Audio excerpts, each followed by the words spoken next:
Weekend in, weekend out, Motorsport Australia officials are making waves. From waving flags, waving cars through pit lane, or responding to a wave for help. Wave hello to new, lifelong friends.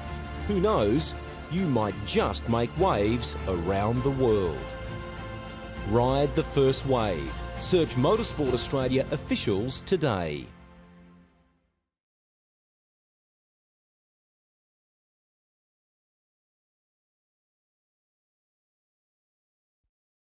Racing isn't easy, but experiencing it is. iRacing puts you in the driver's seat with the industry's leading sim racing game. Drive on laser scan replicas of the greatest racing circuits from around the world.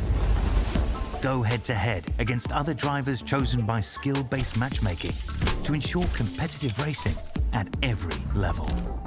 Compete across all your favorite series. In officially licensed cars, engineered to deliver the most accurate driving experience possible.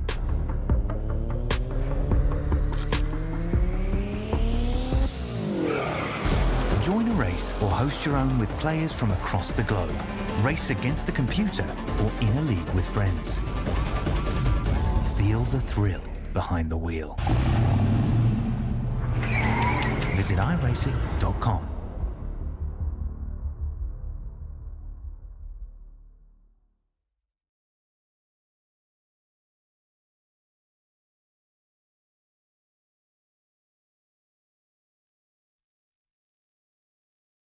Good evening and welcome to round one of the 2024 ANZ ESeries GT3 National Championship, coming to you live on SimSpeed TV. We start our 9-round journey here, and the first leg of our European rounds at the Nurburgring, specifically the Grand Prix circuit that, like me, turned 40 this year, so happy birthday from us and the world.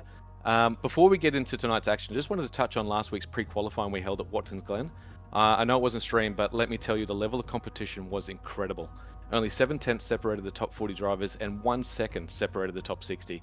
Massive congratulations to the drivers that made the cut, and massive commiserations for the drivers who fought valiantly to try and make the top 40, but miss out by the smallest of margins. Let's move on to championship. 9 rounds, 3 continents, over 2,700 points on offer for our antagonists this series, but there can only be one winner. That winner takes home not only the trophy, but bragging rights that he or she is the best GT3 driver in the nation. We have a whole heap of racing to look forward to, so let's crack on. We finally made it. After weeks of planning, tonight is where it all begins. 60 minutes of racing around the highly technical Nurburgring Grand Prix circuit, where your favourite drivers, and I mean your favourite drivers, there's some great drivers out there, will have to fight for every inch of tarmac in their quest for glory. Hello, I'm your host Aaron Obersteller, and on the pots and pans we have the veteran Jay Kennedy, and joining me in the combox is Dan the Man, Daniel Yaman. Welcome. Thanks for the introduction, Aaron. Welcome to SimSpeed TV as well. I mean, well, one half SimSpeed TV, one half ANZ ESeries here, bringing the commentary for this new GT3 National Championship in partnership with Motorsport Australia's Esports division, kicking off the Motorsport Esports Championships for 2024 as well, to get things underway here tonight. As you mentioned, the Nurburgring Grand Prix circuit, our host of our opening round this evening. Storied history, of course, here at the Nurburgring in the west of Germany. The Grand Prix circuit, not as long of a history, of course, compared to the iconic Nordschleife, but certainly plenty of experience throughout the years, whether it is the Formula One Grand Prix, various national German championships, and of course the Nurburgring 24-hour, using the majority of the Grand Prix courses it currently is as part of the combined layout. Yeah, we're here, like it says on the screen there, we're 5.4, just over 5 kilometers of racetrack here. 15 turns, it goes clockwise. It's for everyone's seen this track. I love that you put the new names on there. That's fantastic. Through AMG Arena, into the Goodyear hairpin, and through Michael Schumacher's curves there. Yeah, I'm looking forward to this race. I tell you, man, it's going to be awesome.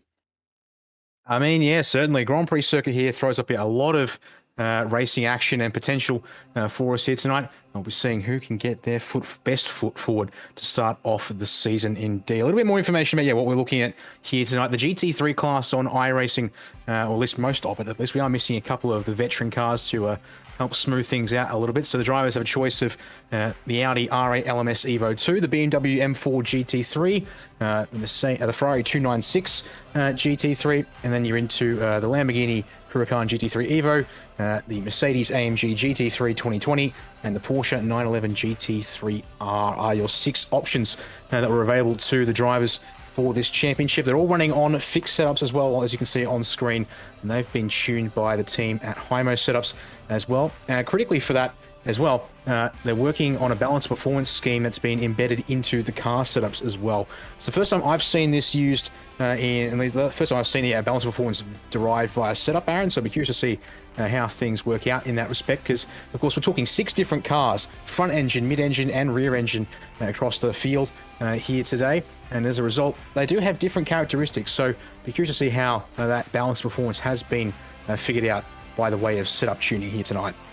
Tell you that the everyone has obviously gone in there and tested. The Ferrari is the pick of choice. There's so many Fezzes out there tonight. The Porsche is a great car. No BMWs, which I'm surprised about. That is a safe car in anyone's hands. What else did I see out here? There's only one of the Mercedes AMGs out there. So R8s, Ferraris, Porsches are what's going to make up the majority of the grid tonight. And you're right, the balance of performance, to get your head around that is absolutely ridiculous. And I'm glad that smarter heads than us are looking after it. Hymo's handling all the balance of performance and the setups for the GT3s you see on track. So thank you to those guys. And all we have to do is sit back and watch and enjoy it. And yep, we'll see how things play. As I said, yeah, car domination, certainly by a few cars, will definitely cut down what we see on track, but be curious to see how it all works out in the end. Critically right now, we're in the midst of qualifying for the first half of the field. 15 minutes in two groups, 15 minutes each, I should say, pardon me, is currently how things are being run. And for tonight, it is roughly based on the pre-qualifying times that was seen to get drivers into the field for this national championship. And then from later rounds onwards, we'll actually have to wait and be confirmed exactly how things work. It might be championship standings. I'll have to brush up on those regulations when we get to that point in time. But then critically, of course, the racing action, a 15-minute opening sprint, and out to see who can put the pace down in the handful of laps there. And then a 45-minute feature to round things off tonight. 50% fuel tank restriction in these cars, and also what the fuel is provided in these fixed setups. We are almost certainly going to see a pit stop unless we get enough safety cars to suddenly chip away at that one there, given what you normally see from GT3 cars on the iRacing service. The safety car is probably 100%. If you can go above 100%, that's what it's going to be tonight. That turn 1 in the race 1 with, what have we got, over 20,000 horsepower on track right now, with probably more testosterone on track as well. So turn 1's going to be unbelievable. I can't wait to see that and see how this race unfolds, especially that 15-minute race. That's going to set up that 45-minute feature. Just for everyone watching at home, the 15-minute race counts to 100 points tonight, and the feature is worth 200 points. So 300 points on offer just for a couple of races. That 15-minute race is worth huge. I mean, it is very important to point that out indeed. Yeah, the fact that it's worth more than it's worth 50% despite being worth about a quarter of your track time tonight is definitely very important to say the least. Well, on screen now, the driver's out on track in this first part of qualifying, and we'll see how things go. It's Dylan O'Shea setting the early pace time for 9.5 Simsports, although I literally finished that sentence, and Zach Ratcho-White just in behind him will take a bit of slipstream. It seems to perhaps help him out there. 7/1000ths of a second to go to the top of the charts at this stage in time. And actually, a question already coming up in the SimSpeed YouTube chat, as we are on various platforms tonight, so I'll try and keep my eyes on as many different conversations as possible here. But the question of will we see rain? It is entirely possible. All these GT3 cars on circuit are rain enabled thanks to the iRacing weather system updates. So we will see if rain is added in due course. Can say for tonight for certain we are not going to see rain. Just take it a little easy given that rain came out all of 5 days ago. Thank God for that. But, yeah, seeing these guys out on track is going to be crazy tonight. But if there's rain involved, yeah, that's going to throw that's going to throw them all into chaos. But yeah, I think a non-rain affected little Grand Prix tonight's going to be just what we need to get this season started.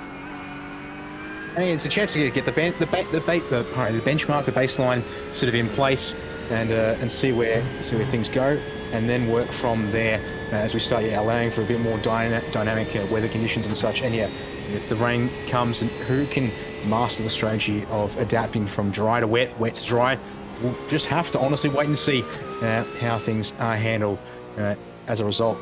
On board currently, Matteo Serrano, one of the Australia drivers in the field for this series, and driving one of the couple of Porsches out there on track tonight as well. We'll see as he brings it up through the sweeper here at turn 15 and heading up for the chicane at the back of the straightaway. Using this Grand Prix configuration, not the Bezwick or the 24-hour fast chicane, so there is an overtaking opportunity there at the end of the straightaway if you can get up alongside enough under brakes, I'd have to say, Aaron. But we watch here Serrano's abandoning that qualifying lap and into the pit lane along with a host of other drivers. So in fact, no, make that 3 or 4 have dived in. A couple might stay out to break the trend. I'm seeing most people come to a stop on start-finish straight.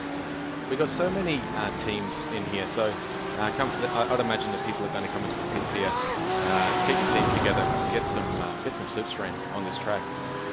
I was just watching practice before we went live, and the margins are so close.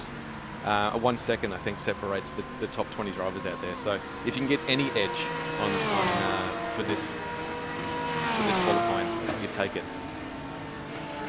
100%, yeah. Given the number was 0.7 of a second was the official number at the end of pre-qualifying for our 40 drivers that made the cut. Practice times and numbers so far in the session are a little bit more spread at the particular moment. Certainly it is a tight field when it comes to deciding whether you're in or you're out. And now the game of whether you can now convert pre-qualifying potential into one lap pace, or in this case, we're looking at about 15 minutes per group. This first class was held for a couple of minutes, so they might not get all of 15 minutes here. We'll have to wait and see as we go to one of our Audi R8 GT3s out on circuit in the hands of Thomas Inns, iRacing, sim racing veteran. Yeah, representing Team Shifters as he always does. He's got a car actually parked up on the inside there, which clears out of his way just in time, actually. So very lucky to not get too distracted by that, I'd say, as he clears the arena section and heads down to the bottom end of the Grand Prix circuit. Yeah, coming down here to turn 5, not exactly flat out, but you can hold it pretty much quarter throttle through there into turn 6, and as you come down into the turn 7 hairpin, a lot of time can be made in this hairpin. I'm just going to see how late he brakes here. There's no real braking markers, it's just all by feel as you come through. There's an apex there somewhere, I'm sure of it. Yeah, it's again, it's the art of, and also how does each car play to its strengths? Can you get it to rotate early, or need to rotate it early perhaps? Can you get it to rotate nicely right on the middle of the apex? Is it something that maybe favours a bit of a later rotation? And those are things that we're going to be able to sort of see play out over the course of the season, and whether they still have those characteristics to them still, of course. Fixed setups and balanced performance tuned via the car setups here for this championship might change that a little bit there, so maybe they're all going to handle a little bit more similarly than perhaps you might expect. But nevertheless, you're looking to see how the characteristics of these various GT3 cars will shine here, as Hinz now 1 corner to go on this qualifying lap. Will be the first that he gets validly put, well, if it's a count still, the first valid lap for the session. So coming around the last turn here, coming up to that timing line, and it will be a 1:57.7. So it goes to P10 on that one there, as our benchmark sitting still. And has Zach Rattray-White on the 57.0 at the top of the charts.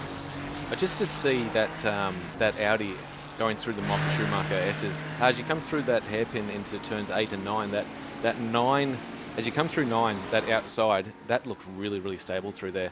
I've watched most of the Ferraris go there, and they get a little bit taily as they go through turn 9. So you're talking about characteristics. The characteristics of the car through turn 9 is really planted. So look for some overtaking opportunities into turn 10. But with those cars, but man, look at the times we've got here at the moment. There's nothing separating these guys at all. Just trying to work out what we've got at the top there. Ferrari's actually on top of the order there. The Audi's behind it, but a whole heap of Porsches those 911s fighting for positions 4 to 7. Yeah, certainly a strong showing from the Porsche contingent in the series. Ryan Houlihan for Alpha Venturi Racing, leading Adam Hughes for Chris Cross, Teo Sorono for Altus Australia, and then Jesse Butler. Pardon me, I actually don't quite know who Jesse Butler will be representing team name-wise for the series. But yeah, 4 Porsches in a row there. Don't count out Samuel Sproul there, P9 for Blackout OPR, and Marino Morella, who I believe I've actually seen representing Visceral Esports. And I believe that's for the first time as I've seen him representing Visceral in the Australian scene as well, with Sean Ellis for Dynamic Sim Sports.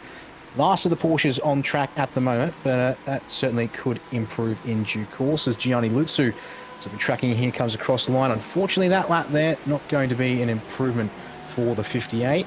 No, I take that back. He did improve it by just over a tenth of it. Just a tenth, yeah. Crisscross around the wrong way, so still sitting P3, but has closed up the margin to the top 2 at this stage. It's good to see Zachary up there, Zachary White up the top there. He was doing in the practice sessions, I think he got down to 156, so it's so hard to duplicate a lap, and these times we're doing up there is fantastic. Hey, the guys in the chat, sorry, I've just brought it up, I apologise, so I'll get to that in a second. Min's admin, yes, I'm back. You thought you'd get rid of me, but here I am. And I'll go through the chat here with 3 other guys here. It's good to see everyone involved. We do this for you guys. These guys on track do it for them to watch later, I know, but thanks for jumping on and watching, guys.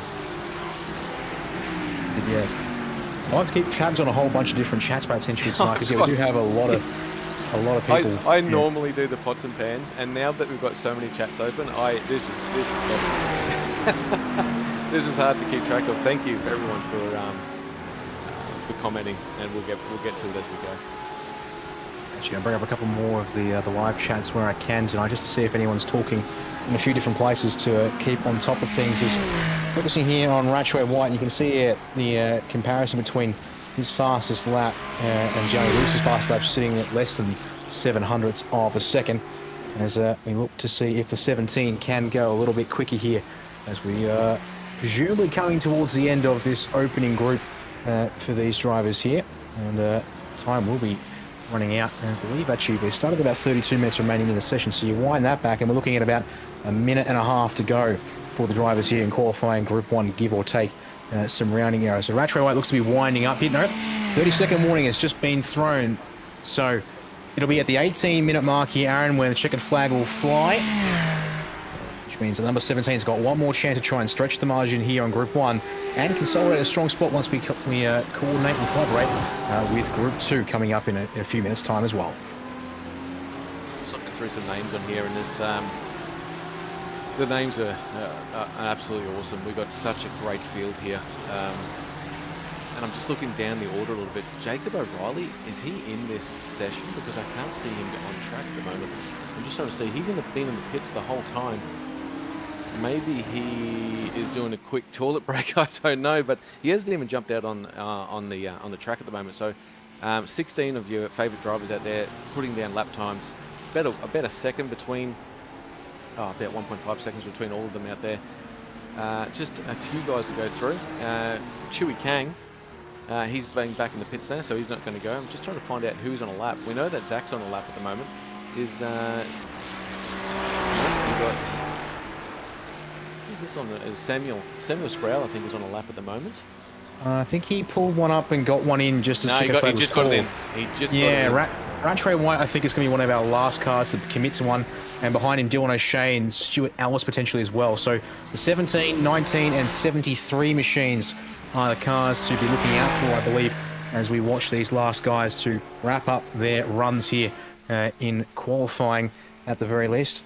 And so looking to see here, Ratchway White brings it into the final chicane here. Looks a little scrappy there over the curbs. Wonder if he caught too much, and he dives straight for the pit entry. So yeah, no better time for him. A bit of an off track for everyone watching at home. That just puts you out of qualifying. Unfortunately, a bit of an off track. Unfortunately, you can't cut the corners and expect to get your time validated. Stuart Ellis might be the last car to commit to a lap here. So we'll bring up the provisional results here from our first qualifying group.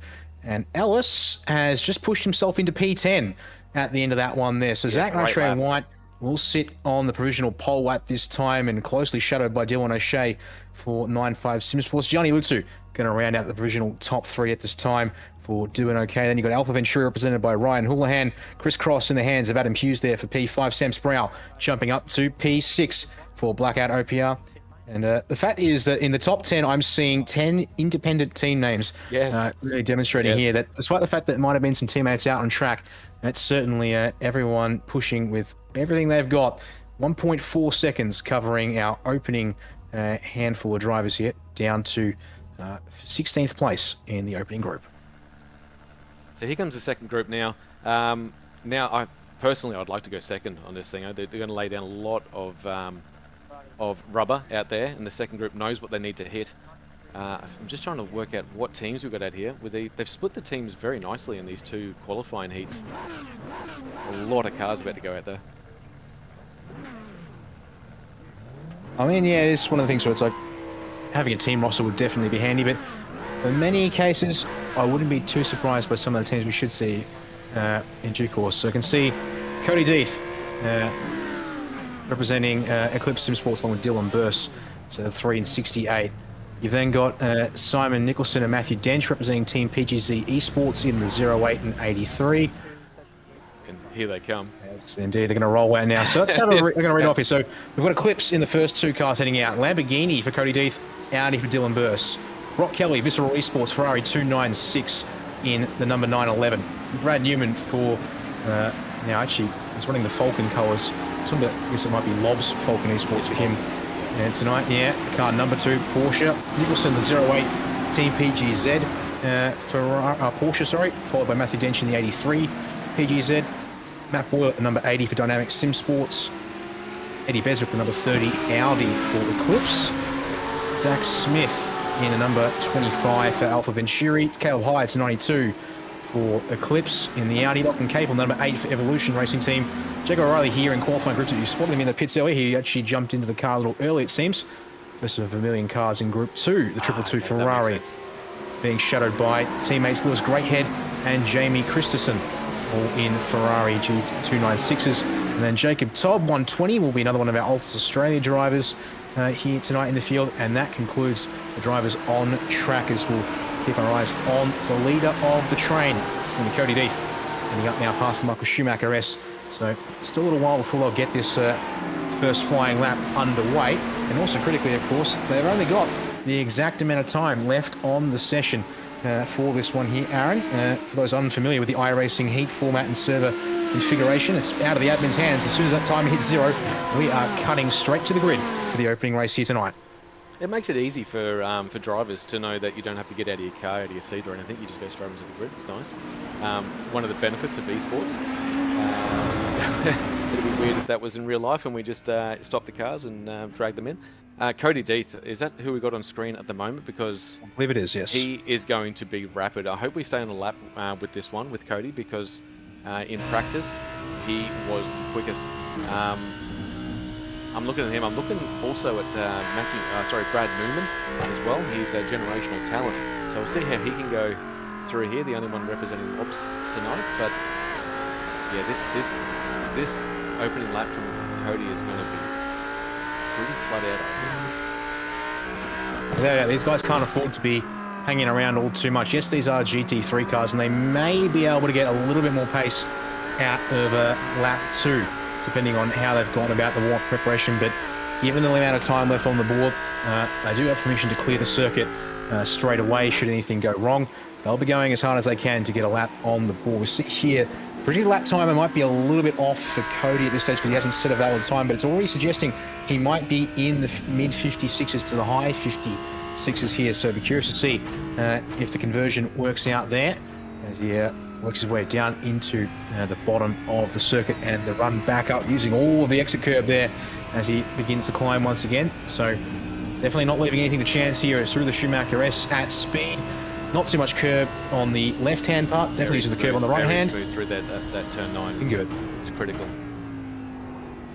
And going to bring it up here now. Turns 11 and 12 as he get ready for the short blast down the back straight to the final chicane on the circuit. And again, looking clean here. And we're going to bring up a predicted comparison here to see I think a couple of our drivers are the 08 PGZ machine of Simon Nicholson. He's right up underneath the gearbox of Brad Newman. Still tracking, though, at between 2 to 4 tenths behind. In fact, through the chicane there, it's going to blow out on the prediction. So, not Deeth has rolled out of it, so he's abandoning that first attempt. Maybe too aggressive through the chicane. We'll set up once again with a wide entry to really straighten up the exit. Whereas you can see Nicholson, he's still on it here. So it looks like it'll be Newman and Nicholson for our first times on the board for qualifying group number 2 as they come to the line. That's 57.8 for Newman. We'll slot him back into P16, unfortunately. Nicholson behind, 57.5. So there is a bit of warm-up that needs to be done here, it seems. As I'm watching these tyres are coming up to temp. Yeah, you're right. It must be second lap, but they come up to temp. I jumped out there to see how to go with this. I was nowhere near the times that these guys were doing, just to see how I would stack up in the same equipment. These guys are really pushing the limits of these cars. It's good to see that they're losing a little bit. If we get some onboard shots of what they're doing through here, it looks smooth on the outside. I can tell you it's nothing but on the inside. Oh, I've got him just a little bit over the curve there as he comes to the last corner here. This is Dylan. He's on for, well, the predicted lap doesn't really help me there. Just see what he does when he gets to the line. It's already gone by, so I think it might have not counted, unfortunately, is the answer. Yeah. Again, the off tracks in this are severe. You can put the car just in a little bit of the wrong spot. We're talking thousandths of an inch here where they're trying to put this car. If you put it a foot either way, you're going to get an off track, unfortunately. Who there are on the screen here? So that'll be Cody Deeth once again. Cody back in. Yep, the number 3 Lamborghini for Eclipse Sim Sports. Actually, the odd one out pretty much amongst the Eclipse team. And nearly all of the rest of the team running Audi R8. The Audi R8 Evo 2 specification to add as well. Now, just 3 months old on the iRacing platform.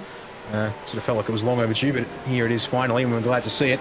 To bring the Audi up to spec, as unfortunately the Audi is on its swan song in the real world as well, to mix things up. As the Beswick here, as he comes up to the last corner here. See, he's on the attack, whereas one of the PGZ cars, which I believe will have been Nicholson in front of him. Yes, the 08 is Nicholson. Going to set up for a run as Nicholson, Beswick, sorry, will go to a 57.2. Goes to P5 there with 8.5 minutes left in the session. It is indeed, as he switched to Brock Kelly, one of our drivers from Vissel Esports here. We're going to get a time on the board and goes to P10 at the moment on a 57.415. So, as you said that, Dench went P1 as you just said that, with a rapid time of 56.7, as you were talking about, Eddie. But that car is so he's got a handle with this car, Mr. Dench. Without a doubt, Matthew Dench will be one of the faster drivers in the field, I would think, across the course of the season. And working with Simon Nicholson, both representing the Team PGZ Esports stable as well. Will be ones to watch out for. Amongst others, of course, we're curious to see, we haven't seen guys like, well, Cody Deeth and Damon Woods in particular spring to mind from Eclipse Sim Sports, but also don't count out Dylan Burse, as he will go to the top of the time charts here on that 156.6. As that was Lachlan Capel parked sideways across the circuit. Not where he wants to be in the ERT Porsche, but we'll get out of the way, thankfully, and be able to get on with things here. With 7.5 minutes to go, clock's running out. You've probably got yourself about 2 minutes for a flyer. Only about 2 more flying laps left in it, depending on exactly where you are and if you're still out on track or not in this current phase of the session. I see a few guys that have put times down, but not, or actually haven't put times down. Hayden Sell has not put a representative time down. Mr. Chadwick hasn't as well. He's still in the pits. I don't know if they're going to come out shortly. But there's some guys down the bottom of the down the back there, which I expect to be a little bit better than how they've gone. Chewy Kane, is he on track at the moment? No, he's not. He's qualified already from Group 1. Remaining right, drivers, he's been pushed back. Yes, yep. Drivers yet to set a time on circuit here in Group 2. Cody Deeth, number 3 for Eclipse, and the number 80 for Matthew Boylett from Dynamic Sim Sports. They are the 2 cars out there at the moment, yet to set a time. As I'm just looking to confirm in the chat history, Jake Maloney, no time set was sent out in Group 1, so he will be at the back of the field, as well as Christensen. Going to bring the number 5 Ferrari across the line. And unfortunately for him, that was a long way down the order. P29 unfortunately puts him as the last of our drivers with a valid qualifying time on the board at this stage. Still got a little bit of time left to fix it up, and given he's just gone across the line, if he's got fuel for it, 3 laps left possibly in his session as Cody Deeth now running out of time. He's got 2 more chances, well this one, sorry, and 2 more to get a time on the board. So we'll see here, is he on one at the moment? No, he's setting up again. So swing in from the wide angle, get on the power for the straight exit to set the run up here down towards turn 1. Looking to see Deeth shoot towards the top of the charts eventually, but he's got to get there first, and running out of time to get there in the first place. I'm looking at Zachary Smith on the timing screen. He has a predicted lap time of 1:56. I can't see him on track at the moment. I'm trying to get him on the one here, but just heading up to the back hairpin in the 25. Oh, he is too. I've got him Bush. But for me, I'm not seeing personal bests on my timing, so maybe a game of he's also just had a bit of a blink too, which unfortunately just caused our timing to on the broadcast to go in a bit of a moment there as well. So unfortunately, we'll check with him. We being told Matthew Dench, keep an eye on him, and I can confirm I'm seeing 2 personal bests from the 83 PGZ Esports car at this stage. So there's a possibility here we might get a new top dog in qualifying, at least, as we're coming up towards 4.5 minutes to go in the session. And watch here to see how the 83 drives down towards the chicane, pardon me, at the end of the lap. Look for him to just potentially grab 6th gear. Yep, already grabbed it there by the time we got through the sweep up. Now, see how much curb does he know he can use. He's up on the left. Pretty neat over the right, early into 2nd gear to get the drive out of the corner. And then there you go, look at that, up on the curb. It's going to open the entry as much as he can, although he's a bit wide on the entry. Is this lap still going to count, or is he going to push? Another personal best was in the back half of the lap. It counts. This counts, but it's a little bit slower. Yeah, that was that last. It was that last 4 corners that he came through there. It's hit those. Yeah, it's a little bit unstable. Just been told that could have been a good one for Cody Deeth. Yeah, a couple of all-time, session best sectors out of everyone, but very wide at the final chicane, almost certainly invalid. No, it went through, and it goes to the top. 10th and a half clear. I can't believe I just watched that. I saw that car off the road, basically, and he's come through. Yeah, that is a massive moment. Oh, that is millimeters. We'd have to get a overhead shot of that if we had to make sure. But well done, Cody Deeth. That is a time. That's not going to be beaten, I wouldn't think, in the next 3 minutes. He could probably park that thing away. See what he does here, because again, got teammates in the server who would also expect to be competitive. I mean, yeah, 10th and a half is, well, it doesn't sound like all that much. In this field, though, that's certainly a fairly strong sign of things to come, potentially. Of course, though, there's going to have to be the conversion from qualifying to race pace, and whether you can potentially break away from the draft that will form here in this out on track come the racing sessions. As clock ticking down, drivers will need to get set up for their final one. We're just going to see where the last car that probably gets around in time is. I'm going to have to say it's either Matthew Dench, maybe Jacob O'Reilly. So we've only got about 5 cars left, I think, that can get around to start a lap in time. That was Simon Nicholson shooting up to P5. Second of the PGZ cars there. And Jamie Christensen pops up into P7 as well. Yeah, massive result for Jamie Christensen. He put down, this is the best lap that he's done. By far, he was down towards the back of the field, and question marks there as to whether he'd get it there as the clock ticks past 2 minutes, and I can confirm the 222. Jacob O'Reilly will be the last car to have just started the lap in time. So everyone that we're watching here in the final sectors of the lap, they are completing their final chance at a lap. Caleb Heights, a little off the pace in P21 at the moment, will commit therefore in his Eclipse Sim Sports number 92 Audi. Through the final turn he comes. Looks to put the power down, get better than a 57.5, which, yeah, it's just over a second off the marker as he comes to the line. He's only going to find less than a 10th of a second, and as a result, he will still finds 2 spots though in the process, Aaron. So there's a little bit of progress there, but that is him done in qualifying here tonight. These names at the top here, we got 31 of the best sim racers in the country here, racing for glory, and they're really putting on a show for us. They are indeed. Not too many surprises or missing names, that's for sure. And all this has been happening. Drivers like Capel have slipped up into P8, but he's in the pits and already done. Jacob Todd trying to work the 120 Ferrari over the curves for Ultra Australia. Commit to the end of this lap here. Try and do better than a 157.476 is what he's got on the board for now. As he rounds the final turn, uses all of the limits. And with under a minute left on the clock, he will improve by just over 0.2 of a second. He'll jump up to P12, so a couple of spots gained there, which is certainly handy. And then there's only a couple left. Matthew Boylett's going to be next across the line in the number 80 for Dynamic Sim Sports.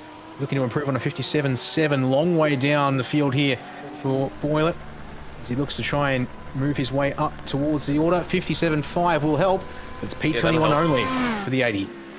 That's still 8 positions that he's just made up there with a cracking time there, and that's going to help. Every position is going to matter when it comes to these races, especially this 15-minute races we're about to get into in the next minute and a half or so. Every position is going to help. Dench will steal P2 away from Dylan Burst there to swap the order on the front row, and Jacob O'Reilly, I believe, has just shot up the charts with a 57.3. Yep, pulls just about 0.2 of a second on what he had previously in the session. And just like that, we hit 0. We cut to the grid for race number 1 this evening, with your times on screen as well. So it'll be Deeth and Dench to round out our front row. And just hearing, there's also a pit lane start instruction. I'll have to go back and hear out which one that was for in a second, Aaron, but it'll be Dylan Burst and Zach Ratchway-White starting on row number 2 to kick things off here this evening, with Simon Nicholson and Dylan O'Shea 5th and 6th to kick things off here tonight. Jamie Christensen and Lachlan Capel starting out of P7 and 8. The top 10 rounded out by Gianni Lutsu and Ryan Houlihan in the 58 and 999 cars respectively. As we go through the grid, in P11 we've got Eddie Beswick alongside Jake K. Todd, rounding out that 6th row of the grid. Zachary C. Smith and Jacob O'Reilly in P13 and 14. Adam Hughes back there in P15. It's good to see him there. Samuel Sproul in the 606 machine. He's in P16. And geez, I'm loving these liveries at the moment. They look at the times here, 0.8 of a second, separating them from first. Brock Kelly and Teo Sorrento in P17 and 18. Jesse Butler and Caleb Hyde round up the top 20.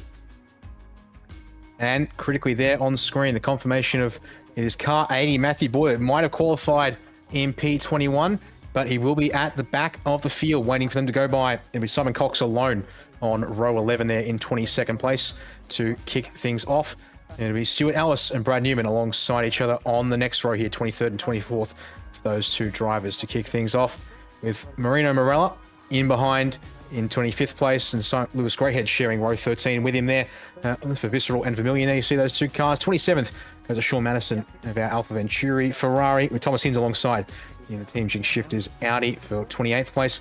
Final cars on the grid going to be Chu Kang and Hayden Sell to round out the top 30, with Simon Shadwick and Jake Maloney going to round out our 16 rows and 32 starters for the opening round of the series. We are missing a couple of drivers from this one here tonight, unfortunately, but nevertheless, still got ourselves a pretty full grid to kick things off as we wait for the timer to finish ticking down.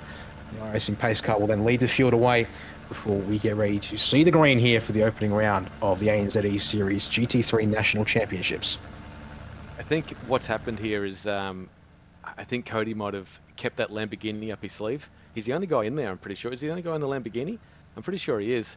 That front row of the Lamborghini and Porsche look amazing, and the rest of the cars down the grid. The liveries tonight, excellent. Thank you very much to all you guys putting a massive effort with your liveries. We should mention, before we go racing, if I can bring up this in front of me, our sponsors for tonight. We've got Hymo that's been looking after all the balance performance and setups for the GT3s you see on track. Trophy Hub, it's our online trophy store right here in Australia. Burnley Motor Group, give him a burl if you need a used car or a brand new, or you need finance, go see him. First Take Photography, he's based in WA, hit him up. Motorsport Australia, without these guys this wouldn't happen, it wouldn't have materialised. And Race Labs for the best overlays in iRacing. Thank you to you guys, the sponsors. We're about to get the opening 15 minutes underway. I'm really looking forward to it. The 2024 GT3 National Championship is about to get underway, and there's a lot of testosterone about to be unleashed into the turn one. As you said, all-out sprint to kick things off here tonight. And then we'll get into the strategy games with the 45-minute feature race. So, Deeth waiting for the confirmation. So, I believe I just heard he's got to wait on the green flag here before he can go. So he's not in control of this race start as we come around the final turn. Again, one of the rules here. So you see here, Deeth versus Dench on the front row. He will jump early though here, so hopefully that isn't in violation of the rules. Green flag will fly here for the ANZ ESeries GT3 National Championships. Round one of the Nurburgring is go, and Dylan Burst to the inside as well on Dench as they headed down to the hairpin for the first time. And we are wide turn one. Going to get through just here. It looks like Aaron Nicholson making the most. Jumps up to P4 with the run up the inside there. As it was O'Shea. Oh, Capel tagged on the inside. The RT Porsche spins and that to Scurry. No, it's high. It's nose contact. Will smash both those cars up something fierce. And another Audi there caught in the mix. The number 64 belonging to Simon Cox is caught up in the chaos as well. Not surprising, absolutely not surprising with the amount of talent out there. They're all fighting for position. I'd imagine that safety car's been called here, I'm not sure. Still green flag racing. Standing by as Hides has parked it. He can't go any further. And the safety car boards and flags do fly straight away here. So unfortunately, with a couple of seconds gone since we started, we're back pacing once again. As as someone put it, 32 cars all racing for a run to turn one. And this track, turn one at this track is downhill. A lot of braking. You brake at about the 300-meter board as you come through. So a lot of positions to be made up if you can brake that a little bit later. And I'd imagine that everyone out there is trying to brake that a little bit later. You're 4 wide. That was a pinch point into turn one. They interlock wheels on the outside there. And then the chaos, who was involved in the chaos? So it'll be Christensen. It'll be Jamie Christensen, I think, is number 5 from Vermilion Motorsports there. And then Caleb Hyde's nose to tail. And Simon Cox there just gets caught spinning. Actually grabs, I think it was, it's one of the Alpha Venturi Ferraris. I think it's Sean Madison. Yep. Looks like the 60 there. So unfortunately, all kinds of bedlam there. As the safety car is out on track, and well, actually needs to probably park it up for a second because he's already down in the middle of the second. Because here comes the field. I'd probably suggest that safety car hit the anchors for a second so that the field can catch him, because otherwise they're still circulating the control of Cody Deeth. And we'll have to wait a second. I get the feeling, though, with this, the hazard has been cleared, Caleb Hyde's back in the pit lane, that we're likely to see the race restart here pretty quickly. Try and get as much of the racing time on the board as possible, which is certainly the ideal in this case. I'm sure Race Control's got this under control. We've got Josh Horton and Curtis Bird, Ben Faulkner and Kevin Norman in Race Control looking after 32 cars on track. So they've probably got the hardest job here tonight. Oh, here we go. There's just starting to come into the pits now. This that was a 29 car. The 28 car there. See, I thought he was that Thomas Hinds that I don't know if he got a little bit loose by himself through there, but. Yeah, it's unfortunate that that proceedings has started this way. Yeah, we've had ourselves Lachlan Capel, Thomas Hinds, Jesse Butler, Sean Madison, Simon Cox get back around to the pits and take pit service. And Caleb Hyde's in the pits still serving a tow. I actually need to go and check to see if he might get a permission to be able to come back out and track. I was going to go on board with Thomas Hinds back on lap 1 to see how he ended up in the struggles. That was the 82 Hayden Seld who's outside, but they get through fine there. The trouble obviously happens up ahead, and then he gets a bit of a rear end helping. Now, which car would that have been? I wonder. I'll go find that one out here. Second muscle still under safety car. Doesn't look like we're going to. We'll probably have to unpack that over the next week, to be honest, to find out who was involved and who lost out. Oh, was it Maloney? Maloney into the back. Yep, 29 lone Mercedes AMG was unfortunately right up the gearbox of Hinds, and here it is from the roof of said 29 Merc. And you watch here on the Burling Motor Group replay, all of a sudden they check, and that has picked up Hins's car. And as a result, he went to the pits to clean that one up there. No, that's not a Mercedes, that was a plow. That's what that was. Going through turn 2 there. The only Mercedes out in the field there, and he's got the snowplow on the front. All right, well, middle of lap 2, safety car is going to put the hammer down here and head back to the pit lane. Cody Deeth now in control of the pace at about 80 k's an hour is the instruction. In fact, looks like he might be using the help of actually Cleverly. Yep, pit speed limit up is at 80 k's an hour, so that's actually quite useful there. That'll keep his speed pretty constant indeed as he'll head up into the final chicane. We'll wait to see if the safety car pulls into the pits here in a second as to exactly when he gets the all clear to get underway here. He's going to check through the race regulations. He's going to go super wide to the final turn to try and get the best run, but he's going to wait a little bit here and hammer down midway through the curb. Green flag back in the air to get this opening race of the ANZ ESeries GT3 National Championship underway. And we already see that's at least 2 wide further on back in the field, starting in and around what looks to be Rattray White and O'Shea even as well. As O'Shea's diving, the 19 Audi up the inside. It's going to force Simon Nicholson out of the way. Rattray White will take advantage of that one as well. That was close. There's going to be a time penalty going the way of Jamie Christensen making contact with Lachlan Capel. As Nicholson back on the Rattray White, they are diving here in the arena. Contact with Rattray White. Nicholson's going to spin the 08 around on the nose with the 120 and Jacob Todd. He's come off second best there, unfortunately, Nicholson there. He got a little bit of contact. He was out in the grass, I'm pretty sure, as that unfolded. He put that Vermilion car back straight, but then he didn't get rewarded too much after the fact. He got absolutely sent into the wall. Yeah, it was a huge send from O'Shea, which then certainly compounded here. Is on board with Beswick now up to P4. And we've got a car stopped. Chu Kang requesting a tow, the 37. Oh dear, he's very dead in the Mercedes arena. We'll see if race control keep... Yeah, the car's not going anywhere. And the 911, Brock Kelly. SRE Sports Ferrari is around. I'm just waiting to see if the safety car will stay out or come back in. As I've just seen also Samuel Sproul serving up slow down flag for the 606. And wait to see here, leaders are heading up here tonight, so which is good. They've kept it green. They've got those cars cleared off the track, so we're going to see some racing. I have to say, not yet. Chu Kang is still parked on the exit of the arena, the AMG arena, yeah. But they will clear him away now, whilst the field is on the other side of the circuit. So here's the replay of how this all unfolded. So end of the dive there from O'Shea up the inside at turn 1. Pardon me, as that is pardon me, further back. There's hello. Wow. Kane dispatched from the rear. One of the Dynamic Sim Sports Porsches. Unfortunately, don't know if that was the number 80 Matthew Boylett or Stuart Ellis, the other driver from Dynamic Sim Sports, both in the same cars.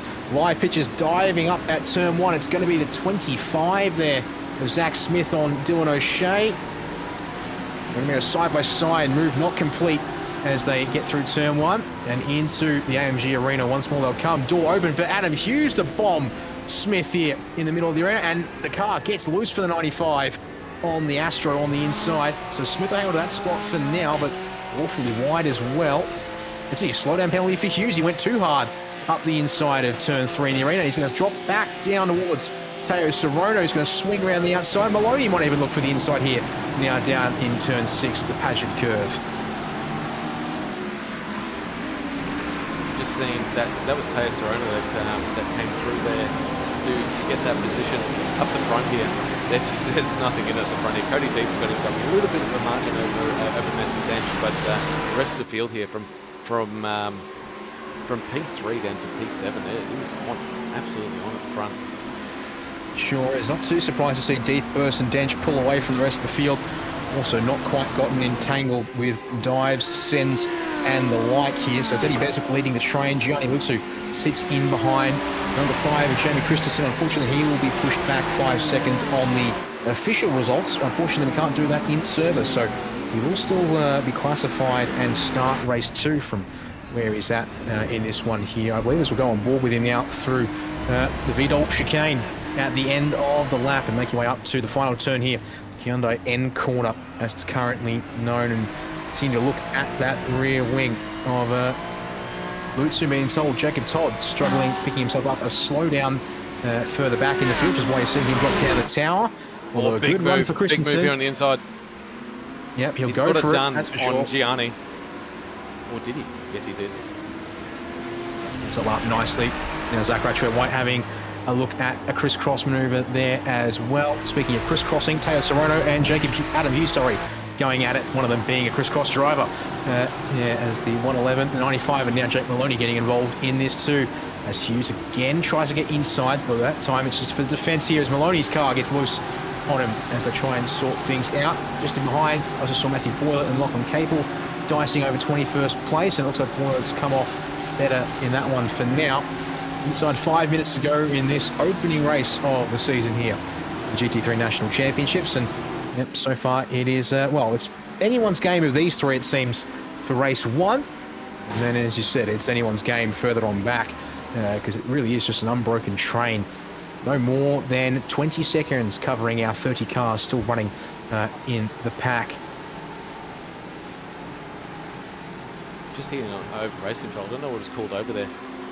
There's some good racing going on at the back of the grid here for the minor points, but you'd have to take them in this long championship. We've got 9 rounds to go. Like I said at the top of the broadcast, 2,700 points on offer, so every point's going to matter for these guys.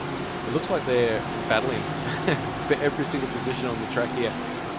Cody Deeth has got himself a nice little margin over Dylan at the moment, but this battle here that Gianni and Zach Brady-White have got themselves into is absolutely good enough. Yeah, it sure will be. These three have broken away a little bit from the next pack cars, which starts with Ryan Houlihan. As Lutzu slow down is the answer at the Vidal chicane, and he gets that cleared as soon as he can at the Hyundai N corner. Same for Lachlan Capel, has pushed the curb almost a bit too much. As we now watch further on back, Maloney looking at the inside of Teo Sorono and ahead. As head up towards turn 1. Once again, this Yokohama S. Well, it would be an S if it was in the Nurburgring configuration, the 24-hour config that is. With the drivers, though, of course. Spin that around that. Matthew Boyd, number 80 for Dynamic Sim Sports. And he's got punted too. I think, to be honest, he's actually just floored that to get out of the way, and as a result, has actually sacrificed the right front, at least when it comes to an aero perspective. And I guess at this point in time, you're kind of going to have to get up to take what he can get from that one. There's on board with Cade Paul further on back in the pack there. The 340 Jesse Butler almost getting into his gearbox there. And see here, Jesse representing HTS Racing for the season. They've got Sam Sproul alongside. Unfortunately, Sam Sproul is a little bit further back than I thought he was. Here real quick and see Sam, P16 star for him. A long way back from where he'd like to be. And Sean Madison trying to recover after lap 1 entanglement as well, as he looks to the inside of Sproul coming down into the hairpin here at Goodyear. But no dice will back out of it, and then gets tagged, and around goes Madison, and that is, who is that partner me and tag with him? Brock Kelly once again getting caught up at the Goodyear hairpin, this time with another car. A race to forget. He's been entangled in everything for here tonight. He's got the car back going again, but it's not looking $1 million, that's for sure, I can tell you. Looking at it from afar in my binoculars is what I'm looking into now. Yeah, they got entangled there, and it's these. I'm just trying to find Teos at the moment on the track as well. There's so many battles going on that I can't even find them on track. The little battle here for Brad Newman on Morella at the moment. That's going to be all the way into turn 1. You've seen that he's actually holding him up there. Morella's going to try and go on the outside, which is not a bad idea into turn 1. It sets you up into turn 2, but now he's pulled out of it. Maybe not close to that. How to get out of turn 1. Up into the AMG arena here. Brad Newman has been told on the chat here that he's a generational talent. I've been told to say that plenty of times. And racing from 13. He's got some work to do if he's going to show off that generational talent, Aaron, being P12 yeah, at the moment. Exactly right. I mean, early days, we'll see if that changes as the season goes on. But I have to say, drivers like Deeth, Burse and Dench We also see Damon Woods up there, but no sign of Damon tonight at least. So he'll be along for the ride later on now. Clock's ticking down, and I believe they got the white flag on this lap because my timing says they've got half a lap to go. So expect this to be, we'll see here if drivers go all out for any extra spots. Their positions here in race 1 across the line, time penalties or no, will set the grid for race 2. Let's see here for Dylan O'Shea. He's certainly trying to threaten something on Ryan Houlihan here. Shuri racer who, I have to say, I've seen his name thrown around in the Assetto Corsa Competizione community before. Transitioning over here for this GT3 National Championship on iRacing. Looking to put a good foot forward to start. Looking out for Gianni Lutz, going to threaten O'Shea perhaps, or O'Shea will defend. He'll have to defend. That triple nine car's going to be very wide for the rest of this lap. And as the leaders, Cody Deeth comes through for the win, Dylan Burris for P2 and Matthew Dench for P3. They did it easy at the front there. And that battle that we were just going to before, did Houlihan hold out? He did. Yep. For the P2. Towards the back of the pack, last couple of times. That's 4 wide hit. Capel, Hins, that's Chadwick, I believe, yep, and Sam Sprout deciding to go all out. This is the line that will be locked, and Capel sneaks up to 23rd. Oh, sorry, 21st, apologies. That's what that fight was for, 21st place at the end of race number 1. Poor Simon Chadwick was on the outside there and had nowhere to go. He got exited out to stage left. He still came through for P23, didn't get got to finish, which is great. These guys at the front, Cody Deeth. Gonna see how he goes in the 45-minute feature, but he put on an absolute clinic for us as well. Well, I have to say, when it comes to young talent in sports car racing in Australia on iRacing, Clip Sim Sports certainly has some of the better ones, and Cody Deeth showing exactly why that was the case. Half a second clear of teammate Dylan Burse and 1.2 clear of Matthew Dench, and the other driver able to hang with them here in the opening 15-minute sprint with Eddie Beswick. You'd almost say playing rear gunner, but at 5 seconds back from the lead, that's not really the case. As a result, he led home Christensen and Rashway White, there across the line. Don't forget that with that time penalty issued in the race by race control, Christensen will actually drop back to P10. With that number there, so everyone behind him will move up. So Rattray White, Houlihan, O'Shea, Lutzu and Smith will gain spots. Jacob O'Reilly, unfortunately, is the first car who's just over 5 seconds behind. So P11 on back will finish as, well, will be classified as they finished across the line here in this opening heat race. Yeah, Jacob O'Reilly comes through there for P11 with Brad Newman in the Lobs Esports series behind him. It was pretty close between those two. Brad Newman and Morella were putting on a little battle there at the end. Jacob Tobb, Husey and Maloney in P14, 15, 16. And the back here with Stuart Ellis and Greathead. That battle was going to heat up with Teo Serrano. I'm looking forward to this next 45 minutes because these battles will heat up, the tyres will change, and we'll see how they go through. Hayden Sell made up some positions. And knocking on the door right now, I think, is Cody. Sure is indeed. Cody, congratulations on that little sprint feature win. Put it on the front row of the grid and came through for the win. You did it pretty easily, but did it feel easy on track? No, not at all. With the Lambo, it's a bit tricky, a bit more tricky compared to other cars, but it seems pretty good over a race stint. So see how it goes in the 45-minute sprint. But Dylan was keeping me on my toes there for that whole race there. So see if we can do the same next race. You say it's a little tricky, but it qualified on pole, so you must have got a grip for it. The sprint race, you've seemed to find some pace. The 45-minute race that you're going to go through now, you've got a teammate that's got the same pace as you. Are you going to be working together, I'd imagine? I'd say so, but I'm not sure how it'll go in the last 5 minutes, but I'd say we work together for the first bit of the race, try and build a gap and see what happens. Well, you need to get back in the seat because we're about to go live again into the 45-minute race. Good luck. He's got a lot of fans out here watching for him as well. Thanks, mate. Cheers, guys. Have a good one. There we go. Good chance to chat to our race winner from the heat race, Cody Deeth. And, well, he says he's a little concerned about the final 5 minutes of this race. Sure, the tyres might drop away from him slightly, but I wouldn't be too shocked if he holds on strongly towards the front of the field. So it'll be all Eclipse on that front row. Dench and Beswick for row number 2 to kick things off here once again. With Christensen, again, will start P5, so part of the fact that he's still there, going to share that row with Zach Rattray-White. Ryan Houlihan and Dylan O'Shea will be off row 4 to kick things off if the feature with Gianni Lutsu and Zach Smith going to round out your top 10 to get things underway in just a moment's time. Yeah, from P11, we've got Jacob O'Reilly and Brad Newman. He made himself up a few spots in there in P12.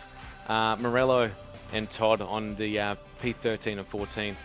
They're going to be racing hard together, pushing the ways up through the grid. Adam Hughes and Jake Maloney in P15, P16. I love that livery from Jake Maloney. That is awesome. And the only Mercedes AMG on the grid as well, with the snowplow on the front. Stuart Ellis in P17, Lewis Greathead in P18. I know that he'd want to be a bit further up the grid than that, but that Fez is pretty quick. Teo Serrano, in P19, and Hayden Sell rounds up our top 20. Indeed, and then, as we said, all these drivers are finishing, or starting as they finished the last race and about to roll away. So Lachlan Capel and Thomas Hinds, 21st, 22nd for them after their run to the line, closely followed by Simon Shavik and Samuel Sproul on this 12th row of the grid. 25th is going to go to Jesse Butler, and he's sharing that row with Simon Nicholson. Unfortunately, he shuffled a long way back after that early contact, just after the restart. Simon Cox, Matthew Boyer, see if they can push their way forward as well. Off of row 14, it's your top 30 is rounded out by Sean Madison and Brock Kelly. Unfortunately, their entanglement at the end, they're not doing them any favours. With Chu Kang and Caleb Hydes after their crashing out and retirements, practically, not retirements, pardon me, because they both actually got back out there, but way down the order for the two of them as well.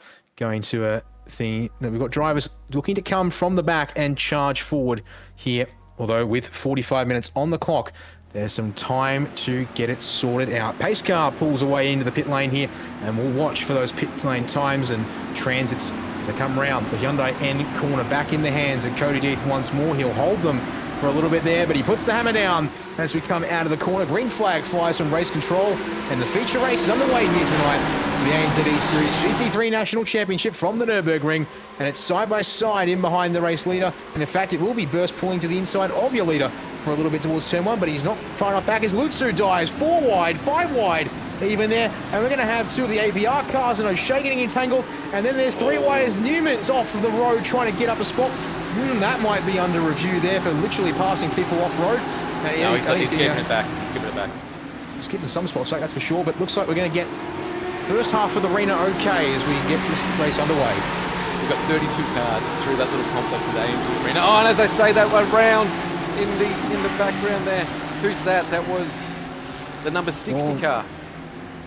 Going around. That's not Madison again, was it? It was too. He has had a absolute shocker. You might want to park that thing. I think that car and himself. Oh, and what? Simon Chadwick, the 957, has just looped it.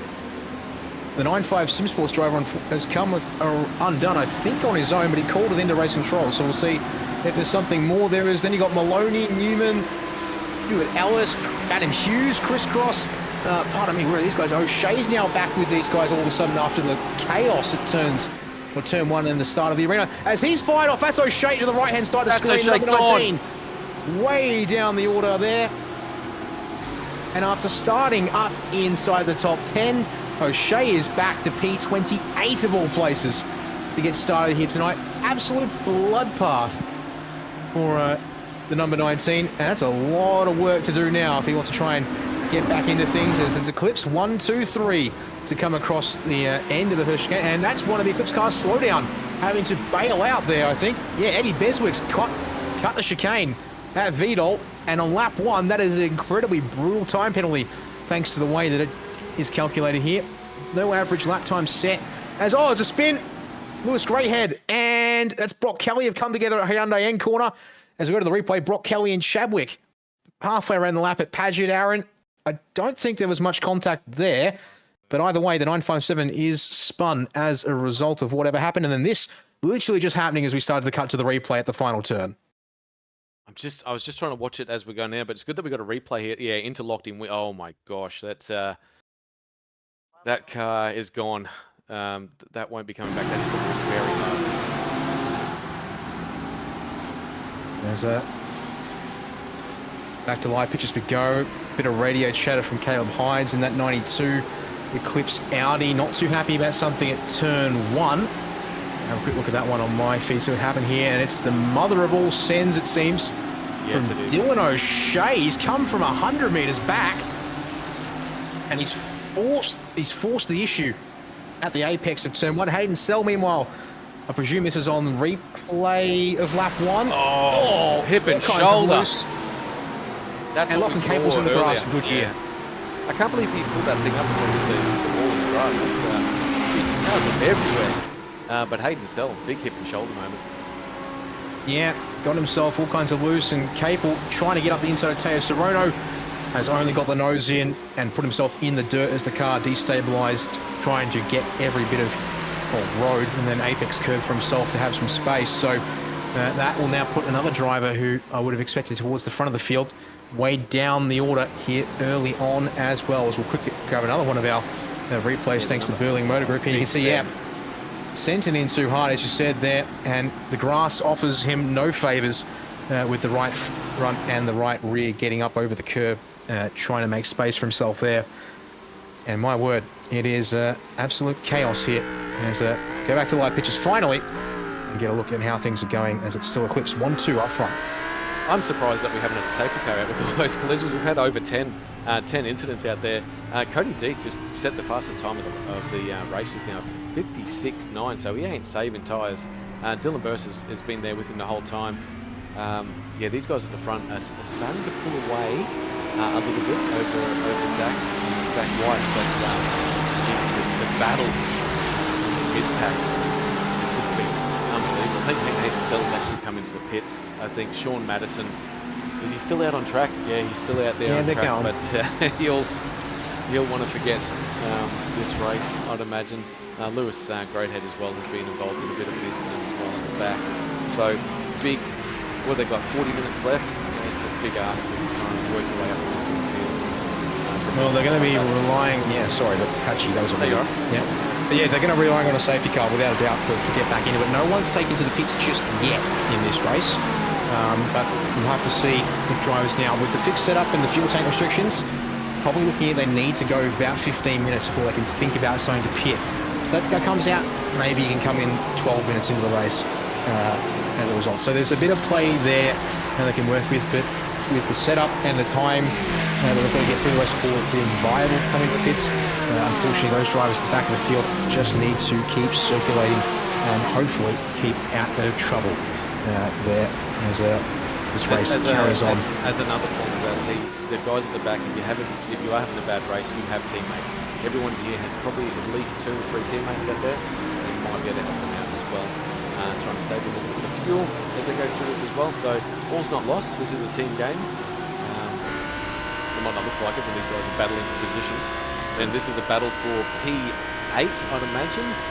Eddie Beswick looking back onto Jacob Todd as they go into turn 1. He's had to block a little bit as he goes through. The switchback is there, but just couldn't get. Todd's just having to follow him through as they go into the AMG arena again. Tough little complex, so hard on the tyres as they go through here, and then they get to open it up and go down into the head back there. But good racing back here. Brad Newman and Houlihan are locked in battle again. We just saw in the first race, and here they are again. Jake Maloney's going to get onto the back of that as well, but civil battle for P8. Who's ahead of Eddie at the moment? That's Jacob O'Reilly. He's got himself a very nice gap. He's a little bit off the pace of Lutsu, but O'Reilly's found a nice little spot there for him to stay out of danger. Marino's around. We're just watching that unfold, and we just went away from it. But that would have been with either Maloney or Newman there. Let's see a replay. The Burling Motor Group replay. No, it's self-inflicted, I think. Oh, it is too. He's just gone really deep. Number 7 Porsche machine going off the track. Plowing his way through there. You can't park out there. Don't need much mowing done either. As he gets back on the positions. He lost 10 positions on the machine. P7 there. P17. Yep, he has come back out in the 17th spot. So yeah, it's been a brutal start to, well, brutal mid-half of the lap, I should say, as we go back to live pictures in our first decision from the feature race here tonight. Unfortunately, not going the way of Brock Kelly in the 911 Visceral Esports. 5-second post-race penalty is going to be on him for an incident early on. You think things couldn't get any worse here in 25th, then you get a 5-second penalty. Yeah, and an iRacing slowdown to boot for presumably cutting the VDOL chicane. Once again, drivers getting very aggressive over the chicane, and they're then getting these slowdowns that either have to be copped at the final corner, or in the case of Morella, he's still got one, and he's got to clear it soon. That's now been the entire front stretch, and I think he's just cleared it now as he enters the ANZ arena. As a result, will concede a spot to Dylan O'Shea, and get through the arena once again. So that's taking a little while there, as O'Shea looking to recover some positions now. Down 11 from where he started, but back up to 19th. So that's almost 10 places gained on the recovery drive for O'Shea. Excellent work from these guys. If you can just stay out of that chaos in that first opening lap, which we saw heaps of, we see a lot of people that have gained up a lot of positions and got themselves up into a healthy points. All for them at the moment, no further action. The cars 19 and a 111. That was Teo Serrano. I think we were watching that at the start. I think it was wheel-to-wheel contact, I'm pretty sure, as they went through there. I'm pretty confident that the 19 car, yeah, it was O'Shea. Yeah, he got the best out of that, I'm pretty sure. No, he lost positions over Teo for that little incident, but we watched that already. Geez, top speed as they come through here. This is going through the, this is the left hand and the right hand as we come up to the last turn. Yeah, the VDOL chicane at the back of the circuit here as part of the Grand Prix configuration at the Nurburgring. And yeah, it really is tripping up people left, right and centre, because I'm just here seeing more and more of these iRacing slowdown flags. One of them now for Brad Newman here in the Lobs Esports number 2 is going to cost him a couple of tenths. He gets it cleared though through the Hyundai end corner, so he's clear to get going. Further up the road, Jake Maloney there in the 29 Mercedes AMG now. Actually, yes, part of Trans-Tasman Racing, but certainly not wearing one of the regular paints of the team. And he didn't get it cleared, so he's then on the apex of the Yokohama S, and it's still not cleared here as he enters the arena. Now, as he gets through turn 2, the flag is gone, and he's back on the attack immediately. Stuart Ellis leaves the door open as we'll look at it from the cockpit of Adam Hughes here right behind. And then they almost make contact, these two in front, but they get through without any scrapes or scraps. But can't say the same for Sam Sproul. He's around in the 606 for Blackout OPR and in the grass too, unfortunately, at the end of the AMG arena. He's going to wait a long time to get out. He's good. Go into the next of our replays thanks to Burling Motor Group. So happened that's Serrano on the outside in the 111. Come into the corner, and are they just going to tap a little bit of a tap there, perhaps? I think he did it himself to start with, but then just got that little bit of a tap to just send him around as well. I think he lost the rears before he got that contact. But it's not for us to make that decision. That's the guys in race control. We'll see what they come up with. I love the look of this Jake Maloney car. I hope he keeps that all year, all this season, to be honest. It's a little bit different to everything else. No sponsors on it, no nothing at all. He might be in trouble from team management, but that's okay. It looks great. The only Mercedes out there as well, the AMG, and looking fine. It's certainly a unique look compared to all of the team livery designs that we have here on track. To give you an example, two of those examples right behind in the form of Stuart Ellis, who doesn't quite grab the curbs there through VDOL and loses some ground as a result. Adam Hughes wants a piece of the action here for P12.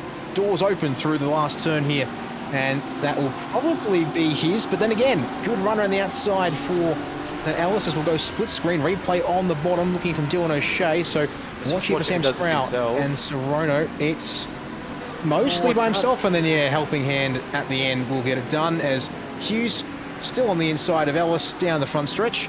Turn 1 is all his, Aaron. Yeah, he did that himself just a little bit there and got a helping hand, unfortunately. Doesn't help his cause, I know, but is this the first of our pit stops? Is that Brock Kelly in for an actual pit stop? The number. It looks like it. 10 seconds of fuel added to the car. Whether that's going to be enough to get home with 32.5 minutes on the clock It'll be tight. It'll Maybe be a tight. gamble That here. that is a definite gamble. That's a safety car gamble right there. Yeah. Because with the thing is, with the manual safety car here run by the admin team in ANZ ESeries, sorry, it will be interesting to see here because that does mean that, of course, there's no closing of the pits when the safety car comes out. Yep. So drivers are free to go and also free to go full speed until they catch the safety car. As in amongst all the driving, there's been a warning issued to Zach Smith for connection issues, which is interesting to see here because so far it's okay in this particular moment, but apparently for the Alpha Venturi driver, we've lost him a couple too many times to be able to race around him at the moment. So just cross that sorts itself out because race control were about to give him the flick if they tell him do to have a yeah, that is in the rule book. A very thorough rule book if you've had a chance to go through it. Connection issues in there, and if you do have connection issues, you can be actually booted from the server, unfortunately. But that's fair enough. For the drivers around you, I can tell you from experience, when you have someone blinking or someone that has a connection problem, it is nearly impossible to drive around them or race fairly with them anyway. Going into turn 1 here, who's that behind? That's a triple 1 car behind. It's a Audi, P17. We're on board with Thomas Hinds looking back Hinds, at Serrano, Dylan O'Shea, Marina Morella's just in the background, a shot there in the next to the Porsches. Let's see in front. That's a lunge and a half. That will be Caleb Hyde's on Simon Cox's. Marino Morella's ended Marino's up in around. the barra. And that's the right rear broken, I think, as well. We might just get that safety car Brock Kelly was after. How has Marino ended up here when he was on his own? That rear diff is absolutely shot. I think he's turned it off. Dear. Yeah, he has turned it off. That's not gone well. Look at this here on the replay. Oh, hang on. Yeah, I need to go back on board and actually see what that was like for him. Yeah, so we're waiting to see if we can get the safety car. It probably will be because he's kind of in a gap. I think he's had a hardware malfunction there, or something's gone wrong with the car. He's come through the turn here, thanks to Burnley Motor Group on the replay. He has connection. No, yeah, that is definitely either a connection fault or a hardware fault, which can happen in sim racing. And everyone, you don't think that anything can happen. It's just easy to go around in the car and it resets, but you can have hardware malfunctions, and that can send you out of the race as well. Yeah, and to the.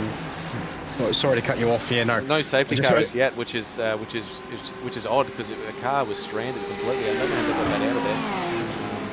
They must have got the tow truck out there very quickly as the car come down into turn 1. I think the argument you can also make is that he did find a kind of a gap in the wall there, so that kind of worked out in terms of being able to say minimum interference and pass it off. And I mean, yeah, I think he had steering controls. It was either an issue with, I've seen this with screens, not being able to see where you're going all of a sudden. Don't think it was connection, but as has also been pointed out in the YouTube chat, that could easily have been a pedal failure, specifically to do with the brake, because he went to stop and it just coasted into the wall. So it was definitely off throttle there, but just, yeah, all of a sudden wasn't stopping like he wanted it to. As we're on board with Shu Kang, he's still looking to make some progress in this race, up 6 spots from starting back in 31st, but now up behind Matthew Boylett. And another report coming in over the radio about Zach Smith's connection. And it's going to be tough for him if he gets kicked for that. That is a hard take. Nothing he can do about it. You're in the car, you're racing. There's absolutely nothing you can do about your connection. Hope he gets to stay in there. Hopefully he clears up for him. Yeah, it's this $1 million question of it's happening somewhere off screen because it's not our focus at the moment. So this whole $1 million question of is it bad enough to warrant being removed from the server or not? As we look here on the outside of the Bilstein curve, turn 11, as the drivers work their way up to the back straight, and that there is the top 10 now having all flashed past, with Ryan Houlihan leading that at the end of that train, and then 11th through 19th, effectively one broken train here from Jake Maloney back to Simon Nicholson, on board with Dylan O'Shea in 18th towards the back of this group. come into Vidal once more, afraid to attack the curves, and now getting into a bit more of a rhythm. They're not getting any slowdowns, but unfortunately for Brock Kelly, it's another 5-second time penalty coming his way in this race. So that's 2 that are going to be added on to him at this one, and at this stage will mean he's most definitely sitting last on corrected order. Yeah, unfortunately, the 911 car, Brock Kelly has had one of those. He's in the pits. No, he isn't in the pits, but actually, is that Lachlan Capel is coming in for a pit stop now? Is that scheduled? That's a spot from Lachlan Capel. We'll see. He's one of the first ones that can actually make it back on fuel now. I'd imagine that most of the field will come in this lap or stretch it to the end. If you wanted to do an undertake, this is, or an undercut, this is where you want to do it. Well, it's this $1 million. Yeah, it's this $1 million question of how the fixed setups. So I actually haven't had a chance to look at them. It's how the fixed setups have been configured. Now, at 11 seconds of fuel, I'd be saying they've got up to half an hour of fuel on board, and they can take on, therefore, half an hour of fuel in total. So what that means is we're now in this sort of 15-minute window where you can definitely fill up and make it home. A couple of drivers, well, in fact, the only other driver that stopped really was Brock Kelly, and he's just ahead of Capel here, and was probably on the early side of the window, of course. So the only other drivers who have stopped on that lap was Samuel Sproul in the 606. Yep. So no real takers to the pits just yet, given it is early days, and you will probably want to run the fuel down in the cars rather than fill early. But hey, flip the script here. We'll see if these drivers can make something work. As we get back to the front of the field, Matthew Dench still keeping Deeth and Burst honest here as these two try to get away, but they have built a nice gap to Zach Rattray White in behind. No cars into the pits at the moment. I'm just watching as they come by. No one's going to blink in this train for P. I guess it's for P11. P11 all the way down to P19. All battling hard. I just heard something over the radio about boxing this lap. I don't know who it was. Penalty for car 19 for contact with the 92 machine. 5 seconds going to the way of the car 19. That was. Oh, O'Shea! He's just given a massive pair of elbows out to Teo Sorono, who's found the wall. He will not be happy about that, I can tell you. That he'll be seeing red for the next 30 minutes of this race. And O'Shea's in hot once, twice, and it locks the wheels up enough that Sorono ends up going straight on as well. And he's pulled it over on the exit of the AMG Arena. We might just get a safety car here. He's been told the whole position, and this might just mix things up. We'll see here what happens in a moment. What I was going to say is the car that's going to the pits, unfortunately, is Zach Smith, the 25, has been ordered to pull into the pit lane as no. We're going to stay green here, folks. So the 111 of Sorono is off the circuit and now out of the way. But yeah, the 25 of Zach Smith, unfortunately for the Alpha Venturi driver, has been ordered to the pit lane due to insufficient connection quality. Oh, he has. That's unfortunate. And congratulations to Race Control on that. They've kept this race green and done a very good job with it too. I mean, yeah, it's again the discretion of Race Control, of course. Sort of, yeah, there you go. So that's another one of those blinks there. So unfortunately, it actually happened at almost the same spot last lap. We got to see that then as well. Yeah. Yeah, so we haven't caught much of it on broadcast, but it's been happening in the background. Unfortunately, it's happening again. So it's just enough of an issue there. It's been called into Race Control a couple of times, and they've had to take action on that one there. So Smith, I think, has the ability to try and fix it up, and at least it sounds like over the radio early he will certainly try to get it fixed up and get back out into the race, but that could take him a couple of minutes and therefore go at least a lap, if not two down at this stage, which will be a lot. Oh, he's gone back out. He has taken his stop straight back out of the track. So we'll see. Apparently something may have happened.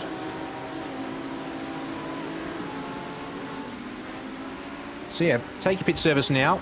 May have done something very quickly in the background. And we'll see if that helps, because he's asked for confirmation if it's any better, and it'll be monitored for the next little bit. So we'll hopefully have some good news here for him, and that he won't have to pull over and lose laps in the process here, Aaron. Yeah, it's the worst thing that can happen. And because it's in the rule book as well, your competitors are going to call you out on it.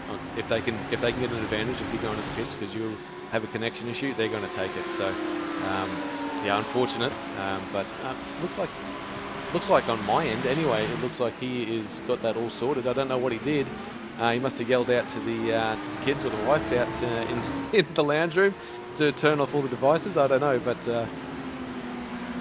yeah, not an ideal situation for him to be in. Low down for Jamie Christensen at the Viadol chicane. It's just cost him a good 3 or 4 seconds, and black flag for Teo Cerrone. Now I think that's iRacing issue.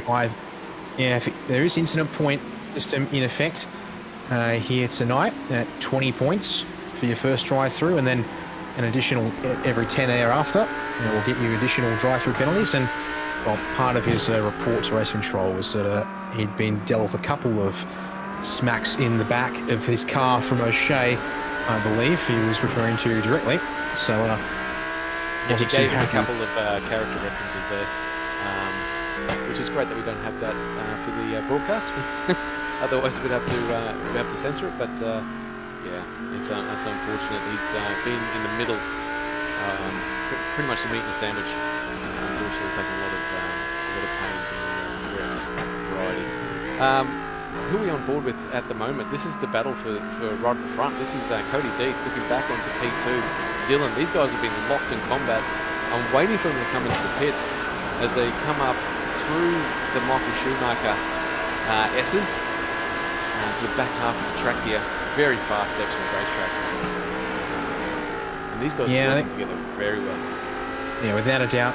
Having these two guys again also very close on pace as well. Deeth and Burst makes their life quite easy in that sense of being able to work together. Matthew Dench able to just ride with them.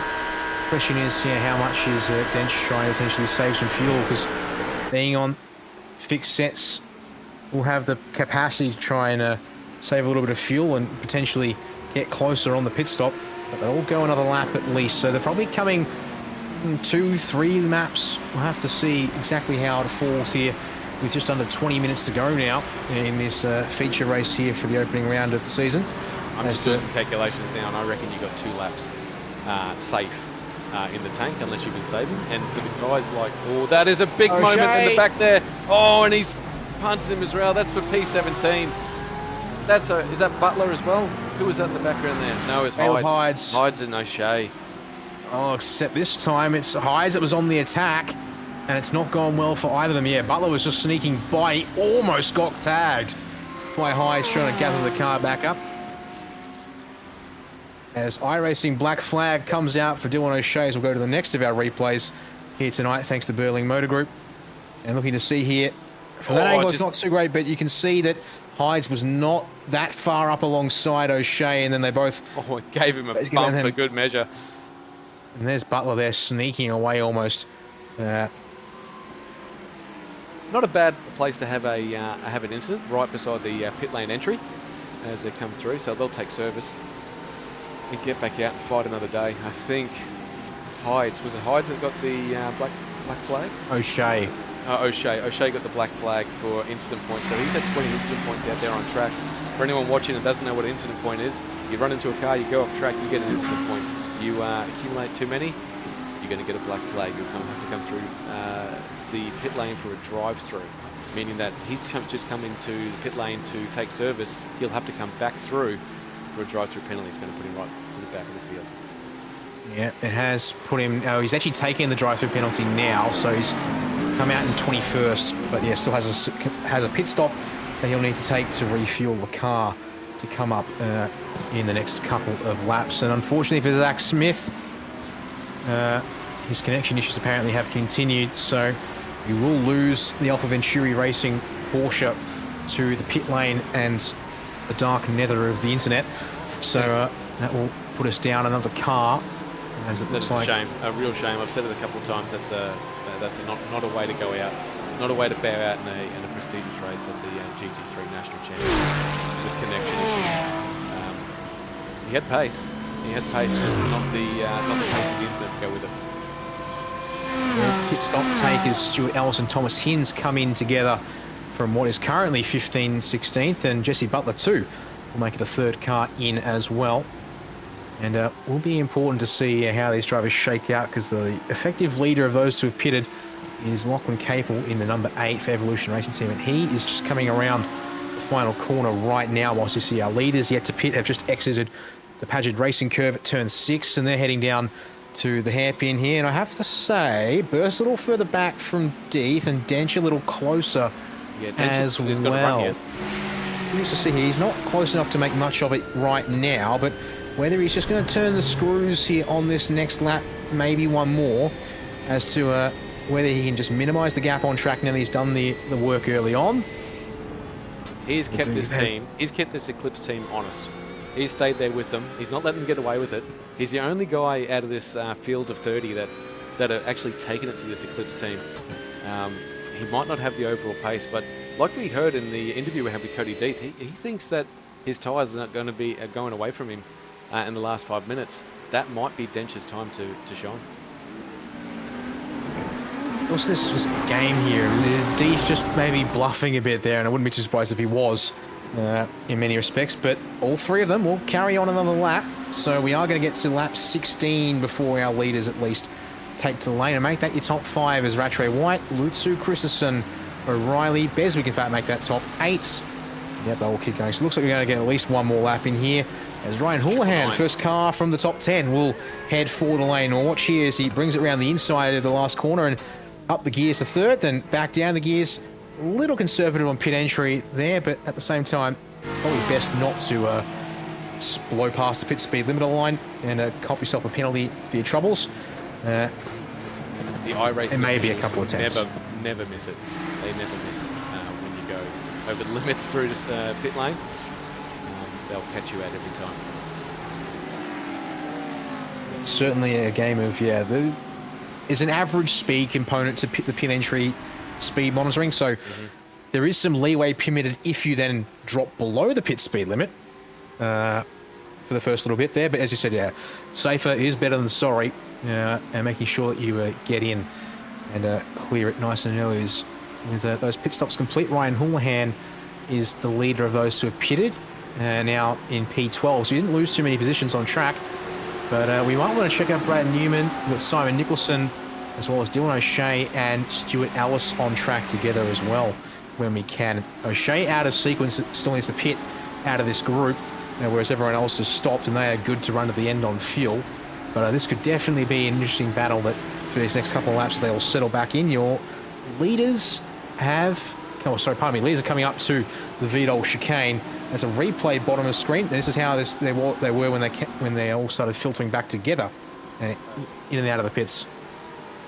We've just had some race control. I'm just watching. Leaders coming in. All in the pits. Leaders in the pits. Dench is coming with them. He's followed them through. We'll see now. This balance of performance is interesting because we've got a Lamborghini, an Audi, and a Porsche coming in together. Let's see who gets out quicker. Oh, great stop there for Dylan. He's made himself up about 2 tenths there coming into the pit lane. That's an example there, just pushing the limit into the lane and just being able to get... In fact, he crosses the line at 90 kilometers an hour, which is... He just gets it under enough, but apparently all clear. That Jacob car Todd, of Todd, how is that staying out on the track? So he's going to go an extra lap there, but it will be Deeth, Burst and Dench all rolling away as they came in. Stern. Absolutely nothing between them. Yeah, they've all put in the exact amount, same amount of time, about 11 seconds of fuel on board there. That'll get them to the end. 13 minutes left. This is going to heat up. I'm hoping so. I'm looking forward to Dench just taking it to him just a little bit. If he can get a position here, I think he'll have it over Deeth. He's done all the hard work, and then we'll go back to the field. Now, Jacob Todd, that thing must have fumes in it. And I've just heard over race control that Dylan O'Shea's got another drive-through penalty. I don't know what that's for. But if we can get on board with Todd out in the lead. Has he trouble out on track? The 82 Hayden Sell is parked up before the VDOL chicane. Oh, it certainly is. It's absolutely parked. Is it out of fuel? I think he is. Lap 16, and he was going slow. Yeah, I think he's tried to go 16 laps, and he's coughed out of fuel. He's on circuit. There is no way we can avoid a safety car surely here, folks, which is going to mix things up a little bit. But again, drivers will continue at racing speed, and you can see you're already slow here in the middle of the Bilstein curve on our replay hit. He's able to stay, thankfully, out of the way of all these drivers circulating past. And just gone past safety him, car is deployed whilst we confirm Cell's car grinding to a halt. You gotta get fuel, Mr. Cell. He thought he had it too. He was about, he's about 400 mils short, I reckon, there of getting back to the pits.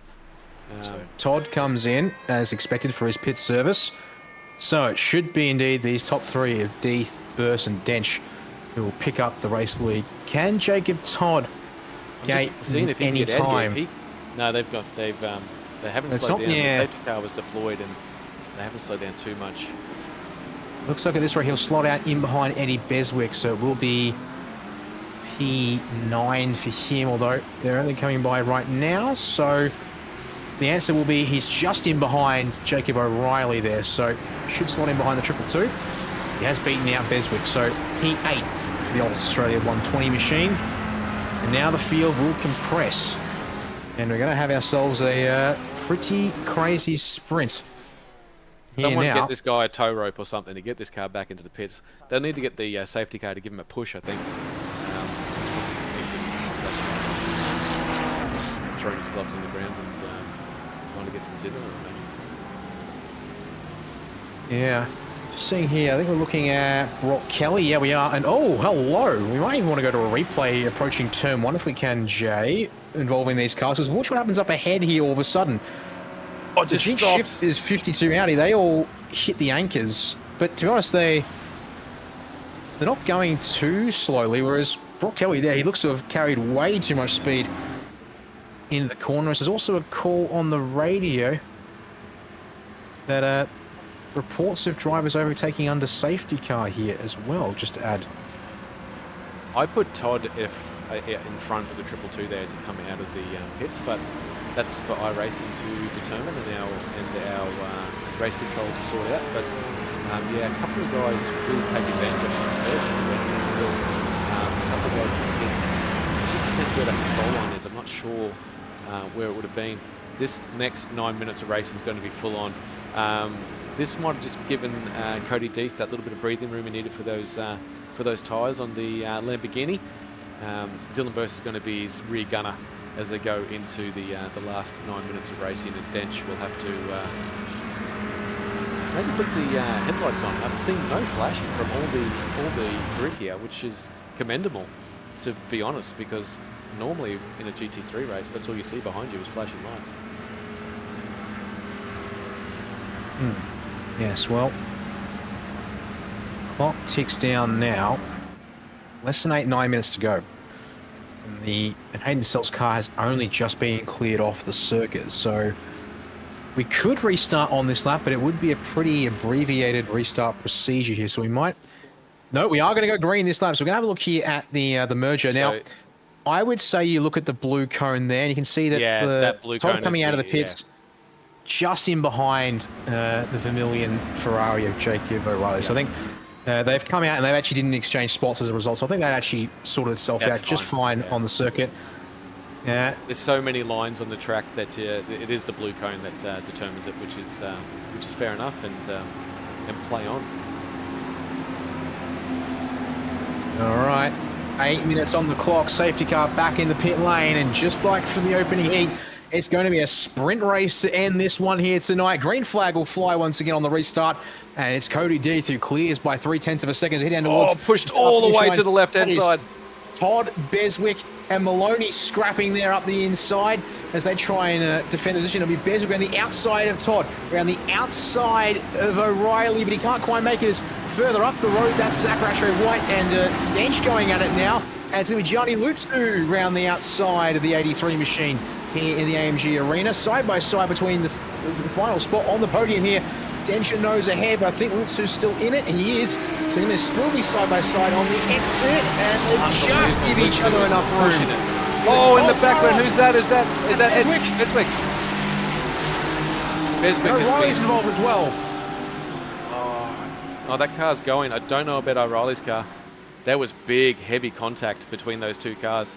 I'd imagine the rear of one of those cars will not be pushing. Now, did Dench hold on to that P3 in the end there? He did. Yes. That was a great battle between him and Lutsu. Now that's put Dench behind a bit. It's putting 1.6 seconds behind those two leaders. That's going to be hard to make up. Here we go for the little replay down the bottom here. Keep an eye, middle of screen. You see there's some locking happening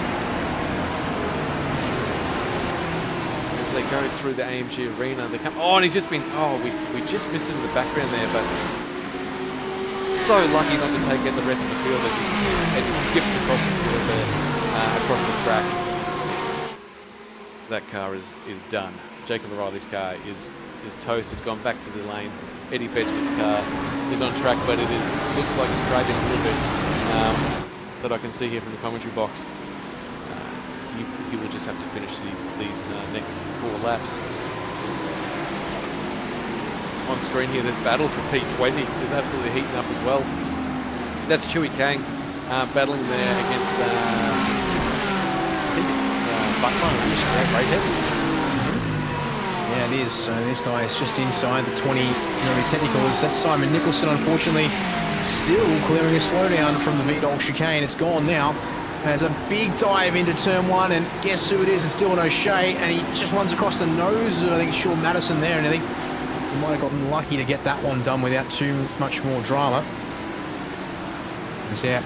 Watch this field, still now congested as they work their way through the AMG Arena here with just over 5 minutes on the clock. So looking at 4 to go according to my timing. That checks out based on where they were when they started the lap. So this and 3 more for these drivers here to sort out their opening or their finishing position for this opening feature race of the championship. Pretty quick. Got things like Rock Kelly with outstanding time penalties to be applied to his result at the end of the race. Drivers still out of position after incidents and drama aplenty. But we are still seeing, good results up the order. Drivers who are looking strong on positions gained tonight. Thomas Inns up 10, shares the most positions gained with Simon Nicholson and Simon Cox, pardon me. Chu Kang, he up 11 spots to 20th. Sport that right stands out.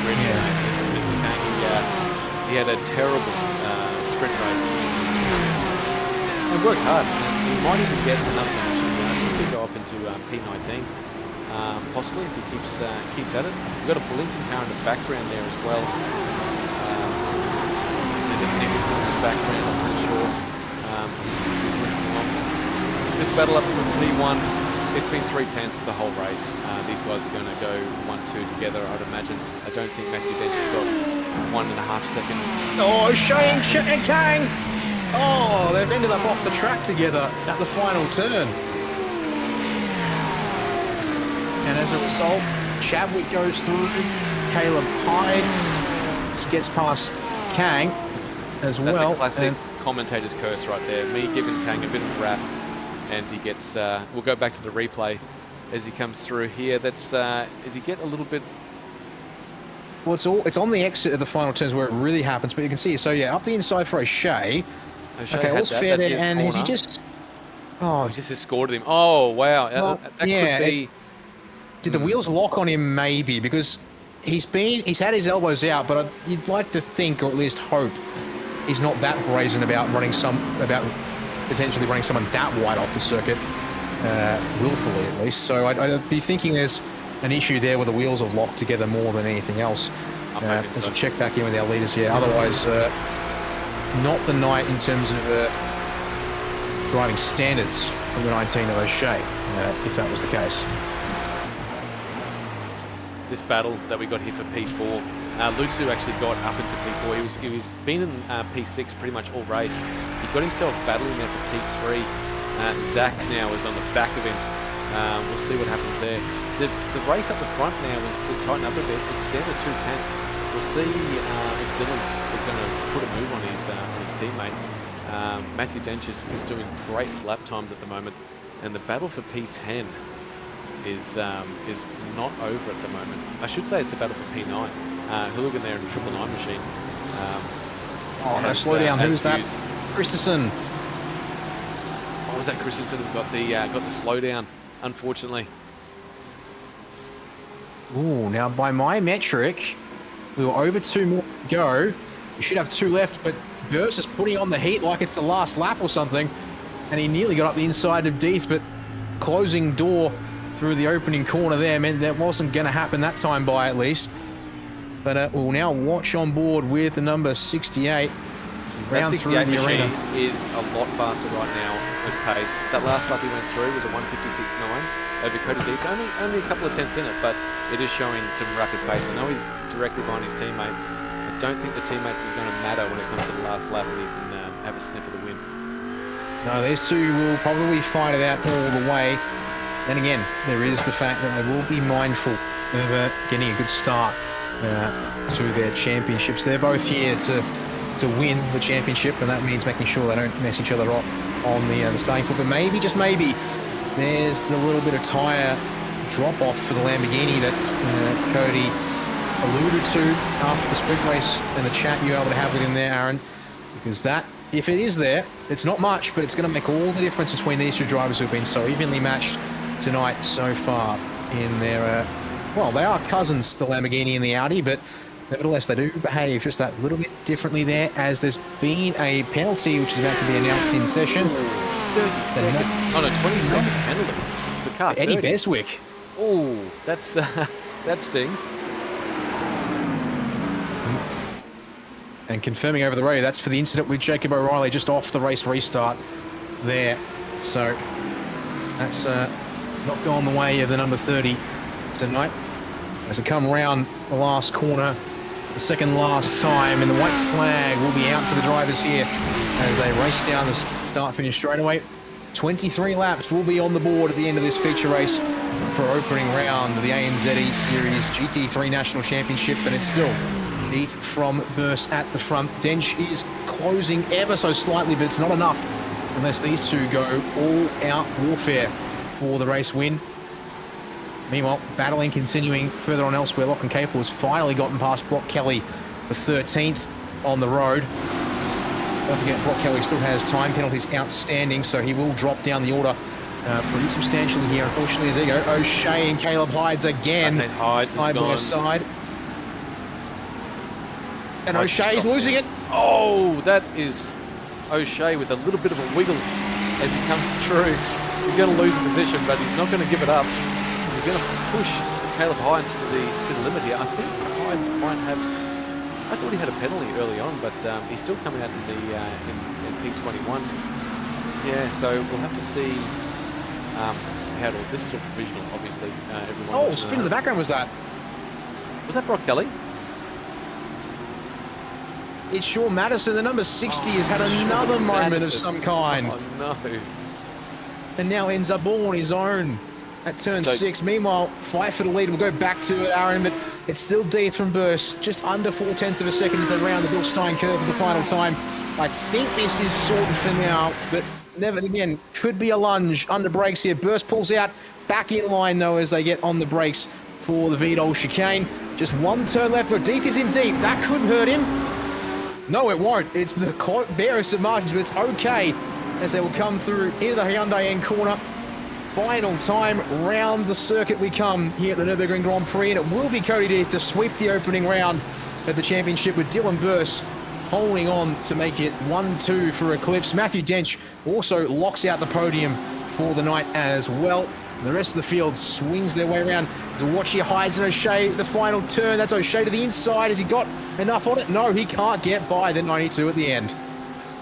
Very gentlemanly from all the races out there at the moment. Did a great job not sending each other around, which is great. But the top three, Matthew Dench on his last 3 laps, he was putting out 156.9. He was actually the quickest of the 3 cars at the end there. That little battle he had with Lotsu after the restart really cost him that 1.5 seconds and just couldn't make it up. Congratulations to all the guys out there racing. You put on an absolute brilliant first opening round of the ANZ ESeries Championship, GT3 Championship, I should say. For you guys watching at home, this has been fantastic. I've done a lot of sitting back and watching. I'm sorry, there down the man, but this has been great. It's been a good round to start off things, and now the results are official, so we can throw to the results here. And I can also tell you that Brock Kelly didn't make it to the start-finish line, so he will be classified a lap down on the field. So those time penalties effectively become null and void for all things considered. But official gap at the line at the end of race 2, 0.286 of a second between Cody Death and Dylan Burst. Matthew Dench had been challenging all night long. Unfortunately, having to fend off Gianni Lutsu for P3 meant that he didn't really get a chance to get back into it there. But still, I think he'll be reasonably happy with a P3 to round out the night. And Lutsu climbing up from 9th place to 4th for our feature race tonight, with Rattray White going to round out top 5 for this evening. And it was Jacob Todd leading home the next group of cars there in P6, with Jake Maloney just a second behind him as well. Adam Hughes bringing it home in P8, with Ryan Houlihan, the first of our AVR cars there in P9, and Brad Newman coming home just 9 seconds off the leaders to round out your top 10 for this evening in the feature. Moving down the grid, Jamie Christensen from Vermillion Motorsports rounds up that top 11. He just missed out on making that top 10 there. Henry James Racing, Thomas Hins, he's been in the thick of it. I think we had him on the broadcast a lot just then. He's made it up into P12. Lachlan Capel behind him. The Team PGZ car of Simon Nicholson in P14. Ellis, Cox, Butler and Greathead round up the 15th, the 16th, 17th, and 18th. Simon Chadwick in P19 for the 9.5. I think that's the first of the 9.5 SimSport boys. And Caleb Hayes in the Eclipse SimSport team rounds up the top 20. And then for our final couple of cars, Dylan O'Shea is currently P21. I don't think he's got anything outstanding from the end of the race, but we'll have to... Actually, no, pardon me, he will have something outstanding, because I don't think... We haven't had an instant review with him and Shu Kang, who was in behind there at the line in 22nd. Sam Sproul, unfortunately, has had a bit of a rough night. We'll round things out in 23rd, with Eddie Beswick 11th to 4th in the heat, but unfortunately back to 24th in the feature, and he has a time penalty, which will put him behind Sean Madison. So swap those two around for their race results. And then, yeah, Brock Kelly running out of fuel, doesn't make the end of the race, classified a lap short in P26, along with Marino Morella a lap down in 27th, with Jacob O'Reilly retiring. Actually, pardon me, again, not retiring. I'm very sorry about that there. O'Reilly able to get back out on track after taking repairs to at least finish the race in 28th. Our retirements then would appear to be would be Hayden Sell in 29th, 7 laps short of the finish. Matthew Boyer 8 laps down in 30th. Unfortunately, our technical retirement for Zach Smith there, with connection problems putting him 9 laps shy of the finish, and Teo Sorono not bringing the car back out after towing earlier on due to his incident and damage, will mean he's down in 32nd to round things out for this evening. And, well, not much left to do here tonight, but what I will do is grab our race and round winner and bring Cody back into the broadcast box. And Cody, you said you were worried about the tyres potentially at the end of the race, but while the gap says 0.3 of a second, that looked like it was still reasonably under control for you from lights to flag. Yeah, it was. It was pretty good, man. Pace was solid all race, especially Denchi, like in the Porsche. He was doing really well there. Yeah, Dylan, it was really quick, keeping me honest. We were pretty equal on pace, but I managed to get away with a bit of a gap at the end and got the win. Lone Lamborghini out there tonight. Are you expecting any other drivers? You do have obviously a couple who didn't make it tonight who maybe might join you in the Italian Stallion, or perhaps you might expect to be the one that goes alone in the Lambo. I mean, also considering your teammates mostly in the Audi as well, so you're a little bit separate from them as well in that respect.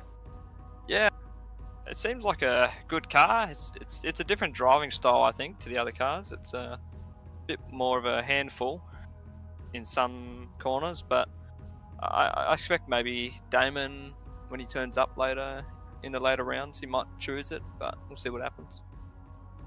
Well, yeah, we get back racing actually next week even for round 2, so it's a bit of a back-to-back, but then it'll sort of slow down a little bit as the season tracks out. We're heading off to the Red Bull Ring next, and looking confident, or hoping to be confident there once again when we go racing at the same time next week. Yeah, absolutely. Hopefully I can have some good pace there like I did this week and continue the hunt for the championship. Well, certainly starting with all guns blazing. Cody Deeth, race winner, round winner here tonight for Eclipse Sim Sports. Who do you want to thank for getting the job done? Oh, of course I want to thank Eclipse Sim Sports, all the boys. Damon Woods also, because he's got a coaching business at the moment. He's doing really well with that, so shout out to him as well. Like to thank Mum and Dad, obviously, because you know, they get me here. And yeah, that's it. Just thank you again to the Eclipse Sim Sports. There we are, round winner. Cody Deeth back in the box with us once again. And I might hand to you real quick, Aaron. Also got Dylan Burst, maybe try and get a couple of questions out of him quickly for finishing second across the board here tonight. Dylan, yeah, I wanted to have a chat with you because you have been the rear gunner for D for that race. Were you going to put a move on, or did you just wanted to stay there, get some points, and have a good round? I was thinking about the long run for the most part, obviously. Don't really want to go stuffing anything up round 1, especially with Dave, someone I know well and teammates with and stuff. So, I mean, really looking at the long run for the most part, 3 laps to go, so I was having a little sus. I probably would have committed a bit more, but I didn't know if it was turning or not, so I just backed out of that for the most part. And then, yeah, I mean, just chilled out, I guess, for the rest of it. Couldn't get close enough in the last few laps. Yeah, your pace in that last 3 laps was a lot faster. That could have been from the toe, but I don't think so. That Audi was definitely quicker out of the corners than Cody Deeth's car. That low Lamborghini out there, you thinking about changing to it? No, I like the Audi, to be fair. I mean, I honestly reckon it's a bit better, but we leave it at that. We can have pop talk elsewhere, but yeah, no, right. I quite like it. I mean, it's so hard to pass now because they changed the GT3 a few seasons ago, so there's no toe anymore. Basically no toe, that is. So you got to be like 2 tenths back to have a actual crack at a move. At most 3, so I mean that makes it a lot harder. Bit of a toe race, well, just single file, but you know, it's good fun still. It's all right. No, he's lucky to have a guy like you behind him with a level head. I know that the testosterone from some drivers can get the better of them, and if they can if they can sniff the checkered flag, they'll go for it. Matthew Dench behind you guys kept you guys honest all race. He was unlucky to get caught up in a little bit of an incident after the restart, but I'd imagine he would have been pushing you to the end. Yeah, no, Dench was on it there. He was having a real crack. Good to see 3 cars in the top 3. That was exciting. 3 different makes, so it's pretty cool. Yeah, he was doing well. Very good. I assume he's going to be up there for the rest of the season too. I'd imagine so. Yeah, I'd imagine he'll be there. But well done racing from you two. You put the Eclipse team up the front there. Thanks for joining us in the combox, mate. Appreciate it, brother. Cheers, bro. Thank you guys. Have a good one. Ciao, ciao. Ciao, ciao. Thanks, guys. Yeah. Later. That was the Eclipse boys having a chat with us, which was fantastic. Now, I will talk to you guys about the next round. We're going to the Red Bull Ring in Austria. That's going to be sensational. I do like that track. He's talking about the slipstream not being too much. I bet you they won't be saying that after they go through turn 1 and down into that big slipstream fest that is Red Bull Ring. I'll probably take the note. I'll probably take his out, to be honest. We are on time restraints, and all of you guys want to go to bed, I'd imagine, because it's getting pretty late for some of us. You have been watching the 2024 ANZ ESeries GT3 National Championship. Thank you all for watching. I promise I'll talk more to you guys in the chat next week. It's been an interesting event for us, this one. I've been your host, Aaron Obersteller. From Dan, Jay, and myself, have a great night, and see you next week in Austria for round 2 of the Red Bull Ring. Good night.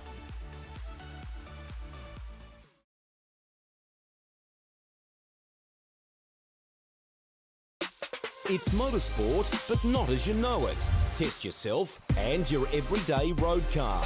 Safe, affordable, but most of all, fun. And all you need is your daily driver. Experience the thrill of a sprint day. Race against the clock at a hill climb. Or test your reflexes with an auto test. It takes just 3 simple steps to get started. Get on the start line. Search Motorsport Australia Daily Driver today.